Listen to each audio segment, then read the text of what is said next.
News and വ്യൂസിലേക്ക് സ്വാഗതം. ആശങ്കയോടെ കുതിച്ചുയരുകയാണ് Covid. വൈറസിനെന്നോണം വകഭേദത്തിൽ തീവ്ര പരിണാമത്തിലേക്ക് ചില രാഷ്ട്രീയ കോണുകളും ചലിക്കുന്നു. ഭരണകൂട അനാസ്ഥയിൽ രാജ്യം വാക്സിൻ ഓക്സിജൻ പ്രതിസന്ധികളിൽ ആടിയുലയുമ്പോൾ വാക്സിൻ കൂട്ടമായി എടുക്കുന്നത് എന്തിനെന്ന് വരെ ചോദിക്കുന്ന നേതാക്കന്മാരും നമുക്കിടയിലുണ്ടാകുന്നു. കിളിപോയ വർത്തമാനങ്ങളുമായി മഹാമാരി കാലത്ത് പരിഹാസ്യരാകുന്നവരും മഹാമാരിയെ അവസരമാക്കി അഴിഞ്ഞാടുന്ന ലാഭക്കൊതിയന്മാരെ നിലയ്ക്ക് നിർത്താൻ പരാജയപ്പെടുന്നവരും. സുപ്രീം കോടതിക്ക് പോലും മൗനമായിരിക്കാനാകില്ലെന്ന് പറയേണ്ടി വരുന്നു. ഇതിൻ്റെ അർത്ഥം ചലനാത്മകമാകേണ്ട ആരൊക്കെയോ മൗനീഭാവകളാകുന്നു എന്നും കോടതിയുടെ ഈ വാക്കുകളിലെ വരികൾക്കിടയിൽ വായനയുണ്ട്. പിന്നെ ഈ മഹാമാരി കാലത്ത് ഒരു മലയാളി മാധ്യമപ്രവർത്തകൻ UP-യിൽ അനുഭവിക്കുന്നതിലും ഭരണകൂട ഭീകരതയുടെ വശങ്ങളുണ്ടോ എന്ന് പരിശോധിക്കപ്പെടുന്നു. ഈ ഘട്ടത്തിൽ ന്യൂസ് ആൻഡ് വ്യൂസ് ചോദിക്കുന്നു, മഹാമാരിയുടെ മറവിൽ അഴിഞ്ഞാടുന്നവരെ നിയന്ത്രിക്കേണ്ടതാര്? 2, അതിരുകൾ വിട്ട് കുതിക്കുന്ന കോവിഡിൽ പുതിയ ആശങ്കകൾ എന്തൊക്കെ? തലക്കെട്ടുകൾ. സംസ്ഥാനത്ത് ഇന്ന് 32,819 പേർക്ക് കോവിഡ്, 32 മരണങ്ങൾ. കോഴിക്കോട് 5,000-ന് മുകളിൽ രോഗികൾ. ആക്റ്റീവ് കേസുകൾ 2 ആഴ്ചയ്ക്കുള്ളിൽ 255% വർദ്ധിച്ചുവെന്ന് മുഖ്യമന്ത്രി പിണറായി. ജനിതകമാറ്റം വന്ന വൈറസ് രോഗവ്യാപന സാധ്യത കൂട്ടുന്നു, മരണസംഖ്യ ഉയർത്തുന്നതെന്നും മുഖ്യമന്ത്രി. റെയിൽവേ സ്റ്റേഷനുകളിലും വിമാനത്താവളങ്ങളിലും പരിശോധന കർശനമാക്കി. ലോക്ക്ഡൌണിലേക്ക് പോകാതിരിക്കാൻ ജനങ്ങൾ നല്ല കരുതൽ കാണിക്കണമെന്നും മുഖ്യമന്ത്രി. വാക്സിൻ വിലയിൽ സുപ്രീം കോടതി ഇടപെടൽ. വാക്സിനുകൾക്ക് വ്യത്യസ്ത വില ഈടാക്കുന്നതിൽ കേന്ദ്രം ഇടപെടണമെന്ന് സുപ്രീം കോടതി. ദേശീയ ദുരന്തമുണ്ടാകുമ്പോൾ മൂകസാക്ഷിയായിരിക്കാൻ കഴിയില്ലെന്നും സുപ്രീം കോടതി. വാക്സിൻ വിലയിലെ അപാകതയിൽ സെറം ഇൻസ്റ്റിറ്റ്യൂട്ടിനും ഭാരത് ബയോടെക്കിനും ഹൈക്കോടതിയുടെ നോട്ടീസ്. ദില്ലിയിൽ ഓക്സിജൻ കരിഞ്ചന്തയിൽ വിൽക്കുന്നുവെന്ന് ദില്ലി ഹൈക്കോടതി. രാജ്യത്ത് കോവിഡ് ഇന്നും 3 ലക്ഷം കവിഞ്ഞു. വോട്ടെണ്ണൽ ദിനത്തിൽ സംസ്ഥാനത്ത് ലോക്ക്ഡൌൺ വേണ്ടെന്ന് ഹൈക്കോടതി. സർക്കാരും തെരഞ്ഞെടുപ്പ് കമ്മീഷനും സ്വീകരിച്ച നടപടികൾ തൃപ്തികരം. ആഹ്ലാദ പ്രകടനങ്ങൾക്ക് വിലക്ക്.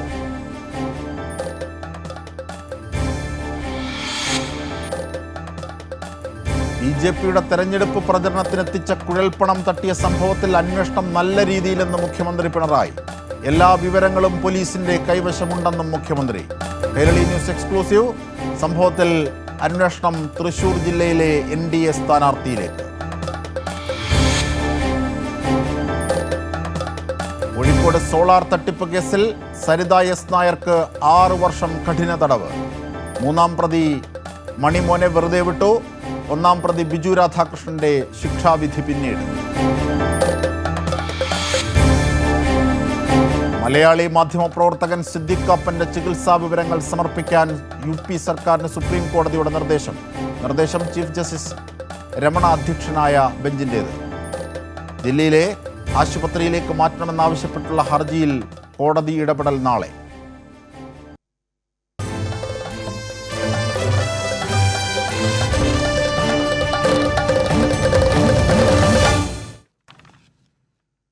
നമ്മുടെ ചർച്ചയെ സമ്പന്നമാക്കുന്നവർ ഡോക്ടർ മുരളി വടകര, IMA പ്രതിനിധീകരിക്കുന്നു.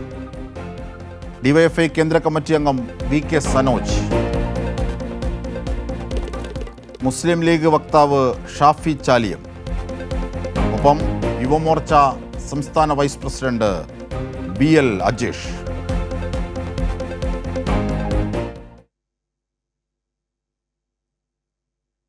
ആദ്യം ഡോക്ടർ മുരളി വടകരയിലേക്ക് തന്നെ പോകാം. ഡോക്ടർ മുരളി, കോവിഡ് വലിയ ആശങ്കയാണ് എന്ന് ഏതാണ്ട് 1 കൊല്ലത്തോളമായി നാം പറയുകയാണ്. പക്ഷേ ഇപ്പോഴാണ് ഏറ്റവും ഗൗരവമായി ആ ആശങ്കയുടെ ആഴങ്ങൾ വർദ്ധിക്കുന്നത്. കേരളത്തിൽ പോലും 32,000 കടക്കുന്നു കോവിഡ് കേസുകൾ.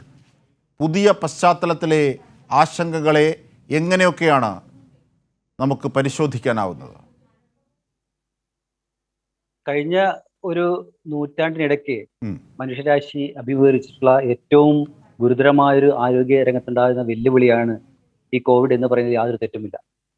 സ്പാനിഷ് ഫ്ലൂവിന് ശേഷം മനുഷ്യനെ ഇത്രത്തോളം ഉലച്ചു കളഞ്ഞ, അടിമുടി മനുഷ്യനെ ഉലച്ചു കളഞ്ഞ ഒരു അസുഖം ഉണ്ടായിട്ടേ ഇല്ല എന്ന് പറയുന്നതിൽ യാതൊരു തെറ്റുമില്ല. പക്ഷേ നമ്മുടെ ഒന്നാം തരംഗത്തിന് ശേഷം രണ്ടാം വരവ്, അത് ആരായാലും, ഒരു മനുഷ്യനായാലും അല്ലെങ്കിൽ ഒരു ജീവി ആയാലും, രണ്ടാം വരവ് നമ്മൾ ശ്രദ്ധിക്കണം എന്ന് പരിണിതപ്രജ്ഞനായ ആളുകളൊക്കെ പറയുന്നത് എത്രത്തോളം ശരിയാണ് എന്ന് വളരെ വില കൊടുത്ത് നമ്മളിപ്പോൾ മനസ്സിലാക്കിയാണ്. കാരണം നമ്മുടെ ഹൈദരാബാദ് മോളിക്യുലർ ഇൻസ്റ്റിറ്റ്യൂട്ടിലെ പ്രിൻസിപ്പൽ സയന്റിസ്റ്റ് ആയിരുന്ന ഡോക്ടർ രാകേഷ് ഒക്കെ കഴിഞ്ഞ 2 മാസമായിട്ട് നമ്മളോട് പറഞ്ഞുകൊണ്ടിരിക്കുകയാണ്, രണ്ടാം വരവ് വന്നാൽ വളരെ ഗുരുതരമായിരിക്കും സ്ഥിതി. ബ്രസീലിലോ ഒക്കെ കണ്ടതുപോലെ, അമേരിക്കയിലോ കണ്ടതുപോലെ വളരെ ഗുരുതരമായിരിക്കും സ്ഥിതി നമ്മൾ പറഞ്ഞുകൊണ്ടിരിക്കുകയാണ്. പക്ഷെ നമ്മളത് മുഖവിലേക്ക് എടുത്തില്ല എന്നുള്ളതാണ് പ്രശ്നം. നമ്മൾ വിചാരിച്ചു ഈ അസുഖം എന്നേക്കുമായി നാട് നീങ്ങി നമ്മളെ വിട്ടുപോയി എന്നുള്ള തോന്നൽ നമുക്കുണ്ടായി. നമ്മളെ ഗാർഡ് നമ്മൾ വിട്ടുകളഞ്ഞു. അപ്പൊ അതുകൊണ്ട് എന്തുണ്ടായി എന്ന് പറഞ്ഞാൽ, ഒറ്റയടിക്ക് നമ്മുടെ സാമൂഹ്യ രംഗത്തുണ്ടാകുന്ന എല്ലാ വിലക്കുകളും പതുക്കെ പതുക്കെ അപ്രത്യക്ഷമാവുന്ന കാഴ്ചയാണ് നമ്മൾ കണ്ടത്. സോഷ്യൽ ഡിസ്റ്റൻസിങ് പോയി, മാസ്കുകൾ പൊതുരംഗത്ത് നിന്ന് അപ്രത്യക്ഷമായി, മീറ്റിങ്ങുകൾ നടക്കുന്നു, തെരഞ്ഞെടുപ്പ് ആഘോഷങ്ങൾ നടക്കുന്നു, മതപരമായ ചടങ്ങുകൾ നടക്കുന്നു. അങ്ങനെ നമ്മുടെ എല്ലാവിധ മുൻകരുതലുകളും കടലെടുത്തു പോകുന്ന തരത്തിലുള്ള ഒരു കാഴ്ചയാണ് നമ്മൾ കണ്ടുകൊണ്ടിരുന്നത്. പക്ഷെ അത് നമ്മുടെ സയന്റിസ്റ്റുകളും IMA ഒക്കെ വളരെ കൃത്യമായി പറഞ്ഞുകൊണ്ടിരിക്കുന്ന കാര്യമായിരുന്നു. നമ്മൾ ശ്രദ്ധിക്കേണ്ടതുണ്ട്, നമ്മൾ വിട്ടുപോയിട്ടില്ല. കാരണം ഈ ഒരു രോഗാണു, അതായത് നമ്മുടെ ഈ കൊറോണ വൈറസ് എന്ന് പറയുന്ന വൈറസ് നമ്മുടെ മനുഷ്യനെ ബാധിക്കുന്നത് 10-30 വൈറസുകളിൽ 6 വൈറസാണ് മനുഷ്യനെ ബാധിക്കുന്നത്. പക്ഷെ നമുക്കറിയാം, കഴിഞ്ഞ എത്രയോ നൂറ്റാണ്ടുകളായിട്ട് മനുഷ്യന് സീസണലായിട്ട് ഓരോ സീസണിലും ജലദോഷവും ഒക്കെ ആയിട്ട് വന്നു പോകാറുണ്ട്. അപ്പോൾ നമ്മൾ എത്ര ശ്രമിച്ചിട്ടും അതിന് നമ്മുടെ ആരോഗ്യരംഗത്ത് തൂത്തുകളയാൻ നമുക്ക് പറ്റിയിട്ടില്ല. പക്ഷെ ഈ കൊറോണ വൈറസിന്റെ പുതിയ ഈ വകഭേദമായി കോവിഡ് വൈറസ് ചെയ്തത് നമ്മുടെ സീസണലായിട്ട് വരുന്ന ഒരു പ്രത്യേകതയ്ക്ക് അപ്പുറത്ത് അത് അതിജീവിതത്തിന് മറ്റൊരു തലം കൂടി അവതരിപ്പിച്ചു. അതാണ് മ്യൂട്ടേഷൻ. മ്യൂട്ടേറ്റ് ചെയ്യുന്ന ഒരു ജീവി അതിന്റെ അതിജീവനത്തിൽ ഏറ്റവും മികച്ച ഒരു കാഴ്ചപ്പാടാണ് നമ്മളൊക്കെ മുന്നോട്ട് വെക്കുന്നത്, ഒരു സംശയവുമില്ല. കാരണം ഇപ്പൊ നമുക്കറിയാം, മുഖ്യമന്ത്രി ഇന്ന് പറഞ്ഞിട്ടുണ്ട്, നമ്മളെ വൈറസുകളിൽ, നമ്മളെ കേരളത്തിൽ വന്നിട്ടുള്ള വൈറസുകളിൽ 40% മ്യൂട്ടന്റ് വൈറസ് ആണെന്ന്. അപ്പൊ അതിൽ തന്നെ 30% പ്രത്യേകിച്ച് വടക്കൻ ജില്ലകളെ ബാധിച്ച UK വൈറസ് ആണ്, അത് B117 എന്നുള്ള വൈറസ്. അപ്പൊ നമ്മൾ മനസ്സിലാക്കേണ്ടത്, ഇപ്പൊ അത് മാത്രമല്ല, ഇന്ത്യയിൽ ഡബിൾ മ്യൂട്ടന്റ് ആയിട്ട് ആദ്യമായിട്ട് വന്നു. അത് 6% കേരളത്തിൽ ഇപ്പോഴുണ്ട്. ഇന്ത്യയിൽ തന്നെ 18 അതാണ് ഡോക്ടർ. അതായത് ഈ വാക്സിൻ ഈ ജനിതക വകഭേദം സംഭവിച്ച വൈറസിനെ അതിജീവിക്കുമെന്നത് കുപ്രചരണമാണെന്ന് മുഖ്യമന്ത്രി പറഞ്ഞു. പക്ഷേ ഈ ഡബിൾ മ്യൂട്ടന്റ് ആയിട്ടുള്ള വകഭേദം സംഭവിച്ചതിന് വാക്സിനെ അതിജീവിക്കാൻ കഴിയുമെന്നും ചില പഠനങ്ങൾ പറയുന്നു. ശരിയാണ്. എന്താ അതിന്റെ കാരണം വെച്ചാൽ, നമ്മൾ ഈ രോഗത്തിനെ കുറിച്ചുള്ള അന്തിമമായ വിധി കൽപ്പിക്കാൻ നമ്മൾ ആയിട്ടില്ല എന്നുള്ള സത്യം. നമ്മളെ ടെസ്റ്റ് ചെയ്തുകൊണ്ടിരിക്കുക, നമ്മളിങ്ങനെ ഓരോ ഘട്ടങ്ങളായിട്ട് അതിനെ കണ്ടുകൊണ്ടിരിക്കുകയാണ്, അതിനെ പഠിച്ചുകൊണ്ടിരിക്കുകയാണ്. നമുക്കിപ്പോ ഈ ഡബിൾ മ്യൂട്ടന്റ് സ്ട്രെയിൻ എന്നുള്ള കാര്യം നമ്മൾ പുതുതായിട്ട് കാണുന്ന ഒരു സംഗതിയാണ്. അപ്പൊ അത് എത്രത്തോളം വാക്സിനോട് പ്രതികരിക്കും, അതിനെ നമുക്ക് പിടിച്ചു നിർത്താൻ കഴിയുമോ നമുക്ക് വ്യക്തമല്ല. അതിനെപ്പറ്റി ഇനി പഠനങ്ങൾ നടക്കേണ്ടതുണ്ട്. ഇപ്പൊ നമ്മുടെ അപ്പോഴാണ് നമുക്ക് ഈ മെഗാ വാക്സിനേഷൻ അഥവാ ഈ മാസ് വാക്സിനേഷൻ എന്നതിന്റെ ഒക്കെ പ്രസക്തി മനസ്സിലാകുന്നത്. അതൊരു പക്ഷേ ഇത്തരത്തിലൊരു രോഗവ്യാപനം, പ്രത്യേകിച്ച് 32,000 കേരളത്തിൽ ഉണ്ടാകുന്നു, അതൊരു പക്ഷേ 44,000-ലേക്ക് വരെ ഇപ്പോഴത്തെ കണക്കനുസരിച്ച് പോകാൻ സാധ്യതയുണ്ട് എന്ന് വിദഗ്ധർ വിലയിരുത്തുന്നു, ആശങ്കപ്പെടുന്നു. ഇങ്ങനെ ഒരു ഘട്ടത്തിൽ നമുക്ക് ഈ മെഗാ വാക്സിനേഷൻ, മാസ് വാക്സിനേഷൻ എന്നൊക്കെ പറയുന്നത് അനിവാര്യമല്ലേ? IMAയുടെ സുചിന്തിതമായ നിലപാട് ഈ മെഗാ വാക്സിനേഷൻ ക്യാമ്പ് അത്യാവശ്യമാണ് എന്നുള്ളതാണ്. അത് വളരെ 100% നമുക്ക് അതിൽ ഉറച്ചു നിൽക്കാം. കാരണം നമ്മൾ പലപ്പോഴും ആളുകളെ വിമർശിക്കുന്നത്, കൂടുതൽ ആളുകൾ വരുന്നു, അത് പകർച്ചവ്യാധിക്ക് കാരണമാവുന്നത് പറഞ്ഞാണ്. അതൊരു ശരിയായ നിലപാടാണെന്ന് IMAയോ ഞങ്ങളൊന്നും കരുതുന്നില്ല. കാരണം അത് നമ്മൾ മെഗാ വാക്സിനേഷൻ ക്യാമ്പ് നടത്തുന്ന നമ്മളെ ആളുകൾക്ക് എത്രയും പെട്ടെന്ന് വാക്സിനേറ്റ് ചെയ്യുക എന്നുള്ളതാണ് ലോകത്തുടനീളം സ്വീകരിച്ചുള്ള ഒരു ഇതിനെ പ്രതിരോധിക്കാനുള്ള ഒരു നടപടി. അപ്പൊ നമുക്ക് എത്രയും വേഗം ആളുകളെ വാക്സിനേറ്റ് ചെയ്യണം. നമുക്കറിയാം, 1-2 ഒരു ഹെൽത്ത് സെന്റർ വെച്ചിട്ടോ അല്ലെങ്കിൽ 1-2 സെന്റർ വെച്ചിട്ടോ നമുക്ക് ചിലപ്പം ചെയ്യാൻ പറ്റിയെന്ന് വരില്ല. പക്ഷെ മെഗാ വാക്സിനേഷൻ ക്യാമ്പ്, എനിക്കറിയാം, ഇവിടെ തന്നെ എൻ്റെ നാട്ടിൽ തന്നെ മെഗാ വാക്സിനേഷൻ ക്യാമ്പ് വെച്ചപ്പോൾ ആളുകളുടെ റെസ്പോൺസ് ഭയങ്കര അത്ഭുതകരമായിരുന്നു. അവരെല്ലാവരും വന്ന് വാക്സിനേറ്റ് വളരെ സന്തോഷത്തോടെ തിരിച്ചുപോയി. പക്ഷെ നമ്മൾ ശ്രദ്ധിക്കാനുള്ള കാര്യം, അത് ജനങ്ങളുടെ ഒരു പ്രശ്നം കൂടിയാണ്. കാരണം അവരുടെ ഒരു സിവിക് സെൻസ് കൊണ്ട് അവർ മനസ്സിലാക്കേണ്ട ഒരു കാര്യം, ഞങ്ങൾ അടുത്ത് നിൽക്കരുത്, സോഷ്യൽ ഡിസ്റ്റൻസിങ് വേണം, മാസ്ക് ഉപയോഗിക്കണം എന്നുള്ള കാര്യം അവർ മനസ്സിലാക്കണം. നമ്മൾ നിരന്തരമായി 1.5 വർഷമായിട്ട് പറഞ്ഞുകൊണ്ടിരിക്കുന്ന ഒരു കാര്യമാണിത്. അത് അവർ കൂടി ഉൾക്കൊള്ളണം. ഇപ്പൊ നമ്മുടെ ആസ്ട്രേലിയയിൽ ഒരു ഫ്രണ്ട് ഉണ്ട്, അദ്ദേഹം പറഞ്ഞൊരു കാര്യം, നമ്മളെക്കാൾ എത്രയോ സിവിക് സെൻസ് ഉള്ള ജനതയാണ് അവിടെ. ഇപ്പം 1000 താഴെയാണ് ആകെ കൂടി കോവിഡ് കേസ്. അദ്ദേഹം പറഞ്ഞു ഞങ്ങൾ കാര്യമായിട്ടൊന്നും ചെയ്തിട്ടില്ല, ഞങ്ങൾ വളരെ കൃത്യമായി കാര്യങ്ങൾ ജനങ്ങളോട് പറഞ്ഞു, അവരത് അനുസരിച്ചു. ആ ഒരു കാര്യം നമ്മുടെ ആളുകൾ കുറവാണെന്നുള്ളതാണ്. ഒരു പൗരബോധം എന്ന് പറയുന്ന സാധനം താരതമ്യേന മറ്റുള്ള രാഷ്ട്രീയ അപേക്ഷിച്ച് നമ്മൾ കുറവാണെന്നുള്ളതുകൊണ്ടാണ് ഇത്തരം കാര്യങ്ങൾ ഈ ഇന്ത്യയുടെ ഈ പറഞ്ഞാൽ കേൾക്കുന്ന സ്വഭാവം ഒരുപക്ഷെ ഇന്ത്യയുടേതിന് സമാനമായ രീതിയിൽ തന്നെയാണ് പാകിസ്ഥാനും ഒക്കെ. നാമൊക്കെ ഒരേ ജനതയായിരുന്നു, മനുഷ്യൻ വെട്ടിമുറിച്ച അതിരുകളാണ് പിന്നീട് മാറുന്നത്. പക്ഷെ പാകിസ്ഥാനിൽ നമ്മളെക്കാൾ എത്രയോ സാമൂഹിക സാഹചര്യങ്ങളിൽ പിന്നോക്കമായവർ, ശാസ്ത്രീയവും ആരോഗ്യരംഗത്തും എത്രയോ ഘട്ടം പിന്നിലായവരാണ് പാകിസ്ഥാനിലുള്ളവർ. പക്ഷേ അവിടെ ഇതിനേക്കാൾ സമഗ്രമായി വാക്സിനേഷൻ, ഈ മെഗാ വാക്സിനേഷൻ നടത്തി. അതുകൊണ്ടായിരിക്കാം ഒരുപക്ഷെ നമ്മുടെ അത്ര ഭീഷണിയില്ല. അതോ ഇനി അവിടെ പരിശോധനകൾ നടക്കാത്തത് കൊണ്ടാണോ ആവോ? എന്തായിരുന്നാലും വരുന്ന വിവരങ്ങളനുസരിച്ച് പാകിസ്ഥാൻ പോലും ഇപ്പോഴത്തെ ഈ 2ാം വേവിൽ നമ്മളെക്കാൾ മികച്ച നിലയിലാണ്.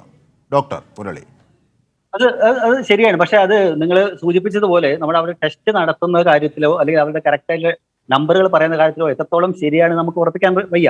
പക്ഷെ മറ്റൊരു പ്രധാന കാര്യം നമ്മൾ വിട്ടുകളയരുത്. കാരണം കഴിഞ്ഞ കുറച്ച് മാസങ്ങളായിട്ട് നമ്മൾ 1ാം വേവ് ഇപ്പൊ ജനുവരിക്ക് ശേഷം അല്ലെങ്കിൽ നമ്മുടെ ആ ജനുവരിക്ക് ശേഷം നമ്മളെ കേസുകൾ വളരെ കുറഞ്ഞു വന്നു. 10,000 പിന്നെ 12,000 ഏപ്രിൽ 1-ാം തീയതി ഇന്ത്യയിൽ ഉണ്ടായിരുന്ന കേസ് 12,000 കേസ് ഉണ്ടായിരുന്നത്.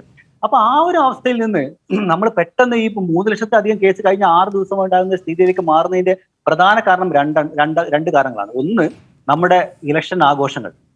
നമുക്ക് എല്ലാവർക്കും അറിയാം, ഒരു രാഷ്ട്രീയ പാർട്ടി നമുക്ക് വിട്ടുകളയാൻ പറ്റില്ല. എല്ലാ രാഷ്ട്രീയ പാർട്ടികളും ചെയ്തത് എന്താണ്? എല്ലാവരും മറന്നു. അത് ശരിയാണ്. അത് ഒരു സ്വയം വിമർശനത്തിന് വിധേയമാകേണ്ട വിഷയമാണ്. ഈ 2ാം വേവിന്റെ ഭീഷണി ആ അർത്ഥത്തിൽ കണ്ടില്ല എന്നുള്ളത്. പക്ഷേ ഈ ഇലക്ഷൻ നടക്കാത്ത സംസ്ഥാനങ്ങളിലും ആ അർത്ഥത്തിൽ വലിയ ഭീഷണി 2ാം വേവ് ഉണ്ടാക്കുന്നുണ്ടല്ലോ. അതാണ് അതിന് സയൻസിന്റെ കാര്യം. ശരിയാണ്. അതാണ് ഞാൻ പറയുന്ന കാര്യം സത്യം. അതാണ് ഞാൻ എക്സ്പ്ലെയിൻ ചെയ്യാൻ പോകുന്നത്. കാരണം വെച്ചാൽ നമ്മൾ വിചാരിക്കുന്നു നമ്മളെ ഈ പിന്നെ നമ്മൾക്ക് മറ്റുള്ള സംസ്ഥാനങ്ങളിൽ നടന്നിട്ടില്ലല്ലോ, പക്ഷെ അവിടെയൊക്കെ ഇത് വർദ്ധിച്ചല്ലോ എന്നുള്ളത്. അതിന്റെ കാരണം എന്ന് പറഞ്ഞാൽ നമ്മൾ വിചാരിക്കുന്ന പോലെ ചെറിയൊരു ഒരു സംഭവമല്ല ഈ 2ാമത്തെ വൈറസ്. അത് ആദ്യത്തെ വൈറസിന്റെ റീപ്രൊഡക്ഷൻ റേറ്റ് 1 ആയിരുന്നു, ജസ്റ്റ് 1, ലെസ് ദാൻ 2 ആയിരുന്നു. അതായത് ഒരാളിൽ നിന്ന് ഒരാളിലേക്ക് പകരുണ്ടായിരുന്നു. ഇപ്പോ ഒരാൾ 4ൽ കൂടുതലാണ് ഇപ്പോഴത്തെ റീപ്രൊഡക്ഷൻ റേറ്റ് പുതിയ വൈറസിന്റെ. അപ്പൊ ഒരാളിൽ 4 ആളിലേക്ക് പകരും. ഈ ആളുകൾ പകരുന്ന സമയത്ത് ഒരാൾ കർണാടകയിലേക്കോ ആന്ധ്രാപ്രദേശിലേക്കോ പോയാൽ മതി, അവിടെ 4 ആള് 16 അങ്ങനെ പോകും. നമ്മളെ മൾട്ടിപ്ലിക്കേഷൻ ലെവലാണ് പോവുക. അപ്പൊ ഒരു ഞാൻ തിരിച്ചെത്താം ഡോക്ടറുടേത്. ഇനി നമുക്ക് ഇതുമായി ബന്ധപ്പെട്ട ചില ഗൗരവമായ വിഷയങ്ങളിലേക്ക് കൂടി, രാജ്യത്തിൻ്റെ മറ്റു വശങ്ങളിലേക്ക് കൂടി പോകേണ്ടതുണ്ട്. DYFI കേന്ദ്ര കമ്മിറ്റി അംഗം ശ്രീ VK സനോജിലേക്ക് ഞാൻ പോവുകയാണ്. സനോജ്, ഇവിടെ ഡോക്ടർ പറഞ്ഞത് ഒരു രാഷ്ട്രീയവും സ്പർശിക്കാത്ത പ്യുവർ സയൻസിൻ്റെ അടിസ്ഥാനത്തിലുള്ള ഒരു ആരോഗ്യ വിദഗ്ധൻ്റെ വേർഷനാണ്. ഒരു വിദഗ്ധൻ പറയുകയാണ് മെഗാ വാക്സിനേഷൻ അല്ലെങ്കിൽ മാസ് വാക്സിനേഷൻ അല്ലെങ്കിൽ ഇത്തരത്തിൽ കൂട്ടമായി എല്ലാവരെയും വാക്സിനേഷനിലൂടെ പ്രതിരോധ സജ്ജരാക്കുക, രോഗപ്രതിരോധ ശക്തി കൂട്ടുക, അല്ലെങ്കിൽ കോവിഡിനെതിരായി കൂട്ടുക, ഇതൊക്കെയാണ് ഉദ്ദേശിക്കുന്നത്. പക്ഷേ ഈ മാസ് വാക്സിനേഷനെ പോലും അത് ആരുടെ അജണ്ടയാണ്, അതെന്ത് പ്രോട്ടോക്കോളാണ് എന്ന് ചോദിക്കുന്ന രാഷ്ട്രീയ നേതാക്കന്മാർ, കേന്ദ്ര സഹമന്ത്രിമാർ നമുക്കുണ്ടാകുന്നു.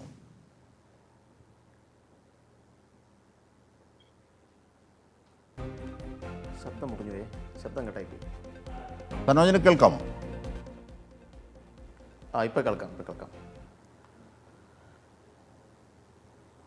അതായത് ഇപ്പോൾ ഇവിടെ നമ്മുടെ ഡോക്ടർ മുരളി സൂചിപ്പിച്ചത് വാക്സിനേഷനാണ് സോഷ്യൽ ഡിസ്റ്റൻസിങ്ങും മറ്റ് ബേസിക്കുകളും പാലിക്കുക എന്നതിനപ്പുറത്തേക്ക് ഏറ്റവും പ്രതിരോധവും ഫലപ്രദവുമായ മാർഗം മറ്റു രാജ്യങ്ങളെയൊക്കെ നോക്കുമ്പോൾ വാക്സിനേഷനാണ്. അതുകൊണ്ട് എല്ലാവരും വാക്സിനേഷൻ എടുക്കുക എന്ന് പറയുന്നതിലേക്കാണ് നമുക്ക് നീങ്ങേണ്ടത്. അതാണ് ഇപ്പോഴത്തെ ഒരു പുതിയ സ്ട്രാറ്റജി. അപ്പോൾ ആ വാക്സിനേഷൻ അത് ഒരു ശാസ്ത്രത്തിൻ്റെ നിർദ്ദേശമാണ്. പക്ഷേ ആ വാക്സിനേഷനെ പോലും കൂട്ടമായി എന്തിനാണ് വാക്സിനേഷൻ എടുക്കുന്നത്, കൂട്ടമായി അത്തരത്തിൽ വാക്സിനേഷൻ എടുക്കുന്നത് ആരുടെ പ്രോട്ടോക്കോളാണ് എന്ന് ചോദിക്കുന്ന കേന്ദ്ര സഹമന്ത്രിമാർ നമുക്കുണ്ടാകുന്നു. തീർച്ചയായിട്ടും വളരെ ഗുരുതരമായിട്ടുള്ള കേൾക്കാമോ വളരെ ഗുരുതരമായിട്ടുള്ളൊരു സ്ഥിതിവിശേഷമാണ് നമ്മുടെ രാജ്യത്ത് ഉണ്ടായിക്കൊണ്ടിരിക്കുന്നത്. രാജ്യത്ത് മാത്രമല്ല, ലോകത്താകെ. ഇവിടെ ഇപ്പോൾ കോവിഡിൻ്റെ ഒരു ആദ്യ തരംഗം 7 മാസം കൊണ്ട് 3 ലക്ഷം കവിഞ്ഞെങ്കിൽ വളരെ ചുരുങ്ങിയ കാലം കൊണ്ട്, സമയം കൊണ്ടാണ് ഇപ്പം 2ാം തരംഗം 3 ലക്ഷത്തിൽ പരം ആളുകളിലേക്ക് പറന്നു പിടിച്ചിട്ടുള്ളത്. ഇതിൻ്റെ വ്യാപനം കൂടിക്കൊണ്ടിരിക്കുകയാണ്. അപ്പോൾ ഇതിനെ പ്രതിരോധിക്കാൻ ആവശ്യമായിട്ടുള്ള ഏറ്റവും പ്രധാനപ്പെട്ട ശാസ്ത്രീയ മാർഗം എന്ന് പറയുന്നത് ഏറ്റവും പെട്ടെന്ന് തന്നെ എല്ലാവരിലും വാക്സിനേഷൻ നടത്തുക എന്നുള്ളതാണ്. അപ്പോൾ അത് വളരെ കൂട്ടമായി തന്നെ വാക്സിനേഷന് ആളുകളെ വിധേയമാക്കേണ്ടി വരും. അപ്പം അങ്ങനെ വാക്സിനേഷൻ നടത്തുന്ന ഘട്ടത്തിൽ അതിനെതിരായിട്ട് ചില ആരോപണങ്ങൾ ഉന്നയിക്കുന്നത് മറ്റ് ചില താല്പര്യത്തെ മുൻനിർത്തിയാണ്. ആ താല്പര്യം എന്താണ്? കൃത്യമായിട്ടും ആ താല്പര്യം എന്ന് പറയുന്നത് ഈ കോവിഡ് പ്രതിരോധ പ്രവർത്തനങ്ങൾ ഏകോപിപ്പിക്കുന്നതിൽ, അത് മുന്നോട്ട് നയിക്കുന്നതിൽ കേന്ദ്ര ഗവൺമെൻറ് പൂർണ്ണമായും പരാജയപ്പെട്ടിരിക്കുകയാണ്. യഥാർത്ഥത്തിൽ കോവിഡിൻ്റെ 2ാം തരംഗത്തെക്കുറിച്ച് ലോകാരോഗ്യ സംഘടനയും ലോകത്തുള്ള വിവിധ ആരോഗ്യ ഏജൻസികളെല്ലാം വളരെ കൃത്യമായ മുന്നറിയിപ്പാണ് ഈ രാജ്യത്തും ലോകത്തും കൊടുത്തിട്ടുള്ളത്. പക്ഷേ ആ മുന്നറിയിപ്പ് മുഴുവൻ അവഗണിച്ചു. ആ മുന്നറിയിപ്പ് അവഗണിച്ചതിൻ്റെ ഫലമാണ് ഇപ്പം നമ്മുടെ രാജ്യത്തുണ്ടായിക്കൊണ്ടിരിക്കുന്ന ഈ വർധനവ് എന്ന് നമുക്ക് കാണാൻ വേണ്ടി കഴിയും. എന്തുകൊണ്ട് മുന്നറിയിപ്പ് അവഗണിച്ചു? ഇപ്പോൾ യഥാർത്ഥത്തിൽ ഇവിടെ കോവിഡിന് ഇത് പ്രതിരോധിക്കാൻ ആവശ്യമായിട്ടുള്ള വാക്സിനേഷൻ അതിൻ്റെ സൗജന്യമായി എല്ലാ ആളുകൾക്കും എത്തിക്കാൻ ആവശ്യമായിട്ടുള്ള ഉത്തരവാദിത്വം കേന്ദ്ര ഗവൺമെൻറ്റുണ്ട്. സ്വതന്ത്ര ഇന്ത്യയുടെ ചരിത്രത്തിൽ ഇതുവരെ എല്ലാ വാക്സിനേഷനും സൗജന്യമായിട്ടാണ് നടത്തിയിട്ടുള്ളത്. വിവിധങ്ങളായിട്ടുള്ള പ്രതിസന്ധികൾ ഇവിടെ ഉണ്ടായ ഘട്ടത്തിലെല്ലാം അതിനെയെല്ലാം അതിജീവിച്ചുകൊണ്ട് വാക്സിനേഷൻ സൗജന്യമായി കൊടുത്തിരുന്നു. പക്ഷേ ഏറ്റവും പ്രധാനപ്പെട്ട ഒരു പ്രതിസന്ധി, ലോകത്താകെ അഭിമുഖീകരിക്കുന്ന ഒരു പ്രതിസന്ധി ഉണ്ടായ ഘട്ടത്തിൽ യഥാർത്ഥത്തിൽ കേന്ദ്ര ഗവൺമെൻറ് എല്ലാവർക്കും സൗജന്യമായി വാക്സിനേഷൻ നടത്താനാവശ്യമായ നടപടിയാണ് സ്വീകരിക്കേണ്ടത്. അത് എത്രയും പെട്ടെന്ന് എല്ലാവരിലും എത്തിക്കാനാവശ്യമായിട്ടുള്ള നടപടിയാണ് സ്വീകരിക്കേണ്ടത്. പക്ഷേ ഇവിടെ ദൗർഭാഗ്യവശാൽ അങ്ങനെയുള്ള നടപടികൾ സ്വീകരിക്കുന്നതിൽ കേന്ദ്ര ഗവൺമെൻറ് പിന്നോട്ട് പോയി. ഇപ്പം ഡൽഹിയിലും ഗുജറാത്തിലും ഉത്തർപ്രദേശിലും ബീഹാറിലും ഇന്ത്യയിലെ മറ്റ് സംസ്ഥാനങ്ങളിലെല്ലാം അത്ര ദയനീയമായ ചിത്രമാണ് നമ്മൾ കണ്ടുകൊണ്ടിരിക്കുന്നത്. നേരത്തെ തന്നെ പാർലമെൻ്ററി സമിതി ഓക്സിജൻ്റെ ക്ഷാമത്തെക്കുറിച്ചെല്ലാം ഇവിടെ സൂചനകൾ നൽകിയിരുന്നു. പക്ഷേ അത് പരിഹരിക്കാൻ ആവശ്യമായിട്ടുള്ള എന്തെങ്കിലും സമീപനം കേന്ദ്ര ഗവൺമെൻറ് സ്വീകരിച്ചോ? സ്വീകരിച്ചിട്ടില്ല. ഇപ്പം അവർ 162 കോടിയുടെ കാര്യവും 200-ൽ പരം ഓക്സിജൻ പ്ലാന്റിൻ്റെ കാര്യത്തെക്കുറിച്ചൊക്കെ പറയുകയാണ്. അതെല്ലാം കൃത്യമായി പരിശോധന നടത്തിക്കഴിഞ്ഞാൽ അതിനകത്തൊന്നും ഒരു ആത്മാർത്ഥതയുമില്ല. കാരണം അതെല്ലാം കേന്ദ്ര നോഡൽ ഏജൻസികളാണ് ഈ സംസ്ഥാനത്ത്, ഇന്ത്യയിലെ വിവിധ സംസ്ഥാനങ്ങളിൽ നടപ്പാക്കാൻ അവർ ഏൽപ്പിച്ചിട്ടുള്ളത്. ആ നോഡൽ ഏജൻസികൾ തന്നെ ഏറ്റവും ഗുരുതരമായിട്ടുള്ള അലംഭാവമാണ് ഈ കാര്യത്തിൽ കാണിച്ചിട്ടുള്ളത്. സംസ്ഥാനങ്ങൾക്ക് സ്ഥാപിക്കാൻ ആവശ്യമായിട്ടുള്ള കാര്യത്തിലേക്ക് കടന്നിട്ടില്ല. BL അജേഷ്, അതായത് ഇവിടെ രാജ്യം 1ാം വേവിൽ വലിയ അർത്ഥത്തിൽ അതിജീവിച്ചു എന്നൊക്കെ പറയുന്നു. അതിൻ്റെ ക്രെഡിറ്റ് കേന്ദ്രത്തിനും മോദി സർക്കാരും ഏറ്റെടുത്തു. പക്ഷേ 2ാം ഘട്ടത്തിൽ വലിയ ഒരു പരാജയം കേന്ദ്രത്തിൻ്റെ ഭാഗത്തുണ്ടാവുകയാണ്. സുപ്രീം കോടതിക്ക് പോലും ഇന്ന് പറയേണ്ടി വരുന്നു. നിരവധി ഹൈക്കോടതികൾ ഈ വിഷയങ്ങൾ കൈകാര്യം ചെയ്യുന്നുണ്ട്. പുറമേ സുപ്രീം കോടതിക്ക് പോലും പറയേണ്ടി വരുന്നു, നമുക്ക് മൗനി ബാബയായിരിക്കാൻ അല്ലെങ്കിൽ മൗനം പാലിച്ചിരിക്കാനാകില്ല, മൂകസാക്ഷിയാകാൻ ആകില്ല എന്ന്. അതിൻ്റെ അർത്ഥം കേന്ദ്ര ഭരണകൂടം മൗനം പാലിക്കുന്നു, അല്ലെങ്കിൽ ചലനാത്മകമാകേണ്ട ഭാഗത്ത് നിസ്സംഗരാകുന്നു എന്ന ഒരർത്ഥം കൂടി അതിനുണ്ട് കോടതിക്ക് പുറത്തെ രാഷ്ട്രീയ വ്യാഖ്യാനത്തിൽ. നിങ്ങൾ ഇപ്പോൾ പറയുന്നു കഴിഞ്ഞ ഒന്നാം ഘട്ടത്തെ നിങ്ങൾ 1ാം ഘട്ടം ഇതിനു മുമ്പ് ചർച്ച ചെയ്ത സമയത്തൊക്കെ തന്നെ നിങ്ങൾ പറഞ്ഞത് കേരളത്തിൽ 1ാം ഘട്ടം പിടിച്ചു നിർത്തിയത് ഇവിടുത്തെ പിണറായി ഗവൺമെൻറ്റാണ് എന്നുള്ള അവകാശവാദമായിരുന്നു ഇതിനു മുമ്പുള്ള ചർച്ചകളിലൊക്കെ നിങ്ങൾ നടത്തിയിരുന്നത്. മറ്റു സംസ്ഥാനങ്ങളിൽ നടക്കുന്ന ചെറിയ ചെറിയ വാർത്തകളൊക്കെ തന്നെ അതിൻ്റെയൊക്കെ ഉത്തരവാദി അല്ലെങ്കിൽ ഉണ്ടാകുന്ന ആ കുറ്റങ്ങളൊക്കെ തന്നെ നരേന്ദ്രമോദിയുടെ തലയിൽ കെട്ടിവെക്കുന്ന ഒരു സമീപനം നിങ്ങൾ ഇതിനു മുമ്പും ചർച്ചകളിലൊക്കെ തന്നെ തുറന്നു പോകുന്ന സമീപനമാണ്. പക്ഷേ നമ്മൾ ചിന്തിക്കേണ്ടത് നേരത്തെ നമ്മുടെ DYFI നേതാവ് പറഞ്ഞതുപോലെ 164 കോടി രൂപ എല്ലാ സംസ്ഥാനങ്ങൾക്കും ഏതാണ്ട് 2200 കോടി രൂപ ഈ ഓക്സിജൻ നിർമ്മാണത്തിന് വേണ്ടി പുതിയ പ്ലാന്റുകൾ നിർമ്മിക്കുന്നതിലേക്ക് വേണ്ടി മാറ്റിവെച്ചുകൊണ്ട് കഴിഞ്ഞ ഡിസംബറിൽ തന്നെ 164 കോടി രൂപ കേരളത്തിനും കൊടുത്തു. പക്ഷേ എടുത്ത് പരിശോധിക്കുമ്പോൾ കേരളത്തിലെ തൃശ്ശൂരും കോട്ടയവും അടങ്ങുന്ന 2 മെഡിക്കൽ കോളേജിൽ മാത്രമാണ് ഏതാണ്ട് 1.5 കോടി രൂപ വിനിയോഗിച്ചുകൊണ്ട് ഇതിനെ നവീകരിച്ചിട്ടുള്ളത്. പക്ഷേ 164 കോടി രൂപയും പാഴാക്കുന്ന ഒരു സമീപനമാണ് കേരളം പോലും സ്വീകരിച്ചിട്ടുള്ളത്. നിങ്ങളിതെല്ലാം പറയുമ്പോൾ അതായത് ഞാൻ പറയട്ടെ, ഇന്ത്യയിൽ ഓക്സിജൻ സർപ്ലസ് ആയ സംസ്ഥാനം കേരളമാണ്. അതിന്റെ അവകാശം 20,000 ലിറ്റർ ഓക്സിജൻ വരെ ഡൽഹിക്കടക്കം ഗോവയ്ക്കടക്കം നൽകുന്നു. നാം നിരവധി സംസ്ഥാനങ്ങൾക്ക് നാം നൽകുന്നു. നാം വളരെ സഫീഷ്യന്റ് ആണ് ഓക്സിജൻ നിർമ്മാണം. ഈ പറഞ്ഞ തുക, മാറ്റിവെച്ച തുകയിൽ എത്ര കണ്ട് UPക്ക് നൽകി? UPയിൽ ഏതാണ്ട് 33, എൻ്റെ അറിവ് ശരിയാണെങ്കിൽ 33 പ്ലാന്റുകൾ ആണ് അനുമതി കൊടുത്തു. പക്ഷേ അതിൽ ഒരെണ്ണം പോലും പൂർത്തീകരിക്കാനായിട്ടില്ല. ആരുടെ പരാജയം? ആരുടെ പരാജയം? കേരളത്തിലെല്ലാം പൂർത്തീകരിച്ചു. നാം സഫീഷ്യന്റ് ആണല്ലോ, സർപ്ലസ് ആണല്ലോ. സർപ്ലസ് എങ്ങനെയാണെന്ന് ചിന്തിക്കണം. ഇത് കേരളത്തിലെ പൊതുസമൂഹം മനസ്സിലാക്കണം. കേരളത്തിലെ ഗുജറാത്തിലെ ഒരു സ്വകാര്യ കമ്പനി കേരളത്തിൽ 144 മെട്രിക് ടൺ ഓക്സിജൻ പ്രതിദിനം ഉൽപ്പാദിപ്പിക്കുകയാണ്. ഇത് സ്വകാര്യ കമ്പനിയാണ്. സർക്കാരിന് കേവലം 6 മെട്രിക് ടൺ ഓക്സിജൻ മാത്രമേ ഉൽപ്പാദിപ്പിക്കുന്നുള്ളൂ. KML 45%, ഗുജറാത്ത് ബേസ്ഡ് ഒരു കമ്പനി 154 മെട്രിക് ടൺ ഓക്സിജനും പ്രതിദിനം ഉൽപ്പാദിപ്പിക്കുന്നതുകൊണ്ടാണ് കേരളം സഫീഷ്യന്റ് ആയത്. അല്ലാതെ ഇത് സംസ്ഥാന ഗവൺമെന്റ് അല്ല. നിങ്ങൾ ഇതൊക്കെ പറയുമ്പോൾ ഇത് KML പൊതുമേഖലാ സ്ഥാപനമല്ല. അല്ല, KML നിങ്ങൾ സംബന്ധിച്ചു. പക്ഷേ 154 ഏറ്റവും 205 മെട്രിക് ടൺ ഓക്സിജൻ നിർമ്മിക്കുന്നതിൽ വലിയൊരു പങ്ക് 154 മെട്രിക് ടൺ ഓക്സിജൻ ഉൽപ്പാദിപ്പിക്കുന്നത് ഗുജറാത്ത് ആസ്ഥാന ഒരു കമ്പനിയാണ്. അജേഷ് പറഞ്ഞതുപോലെ ഈ സംസ്ഥാനങ്ങൾക്ക് കൃത്യമായി നൽകുകയും എല്ലാം ശരിയാവണ്ണമാണ് നീങ്ങുന്നത്.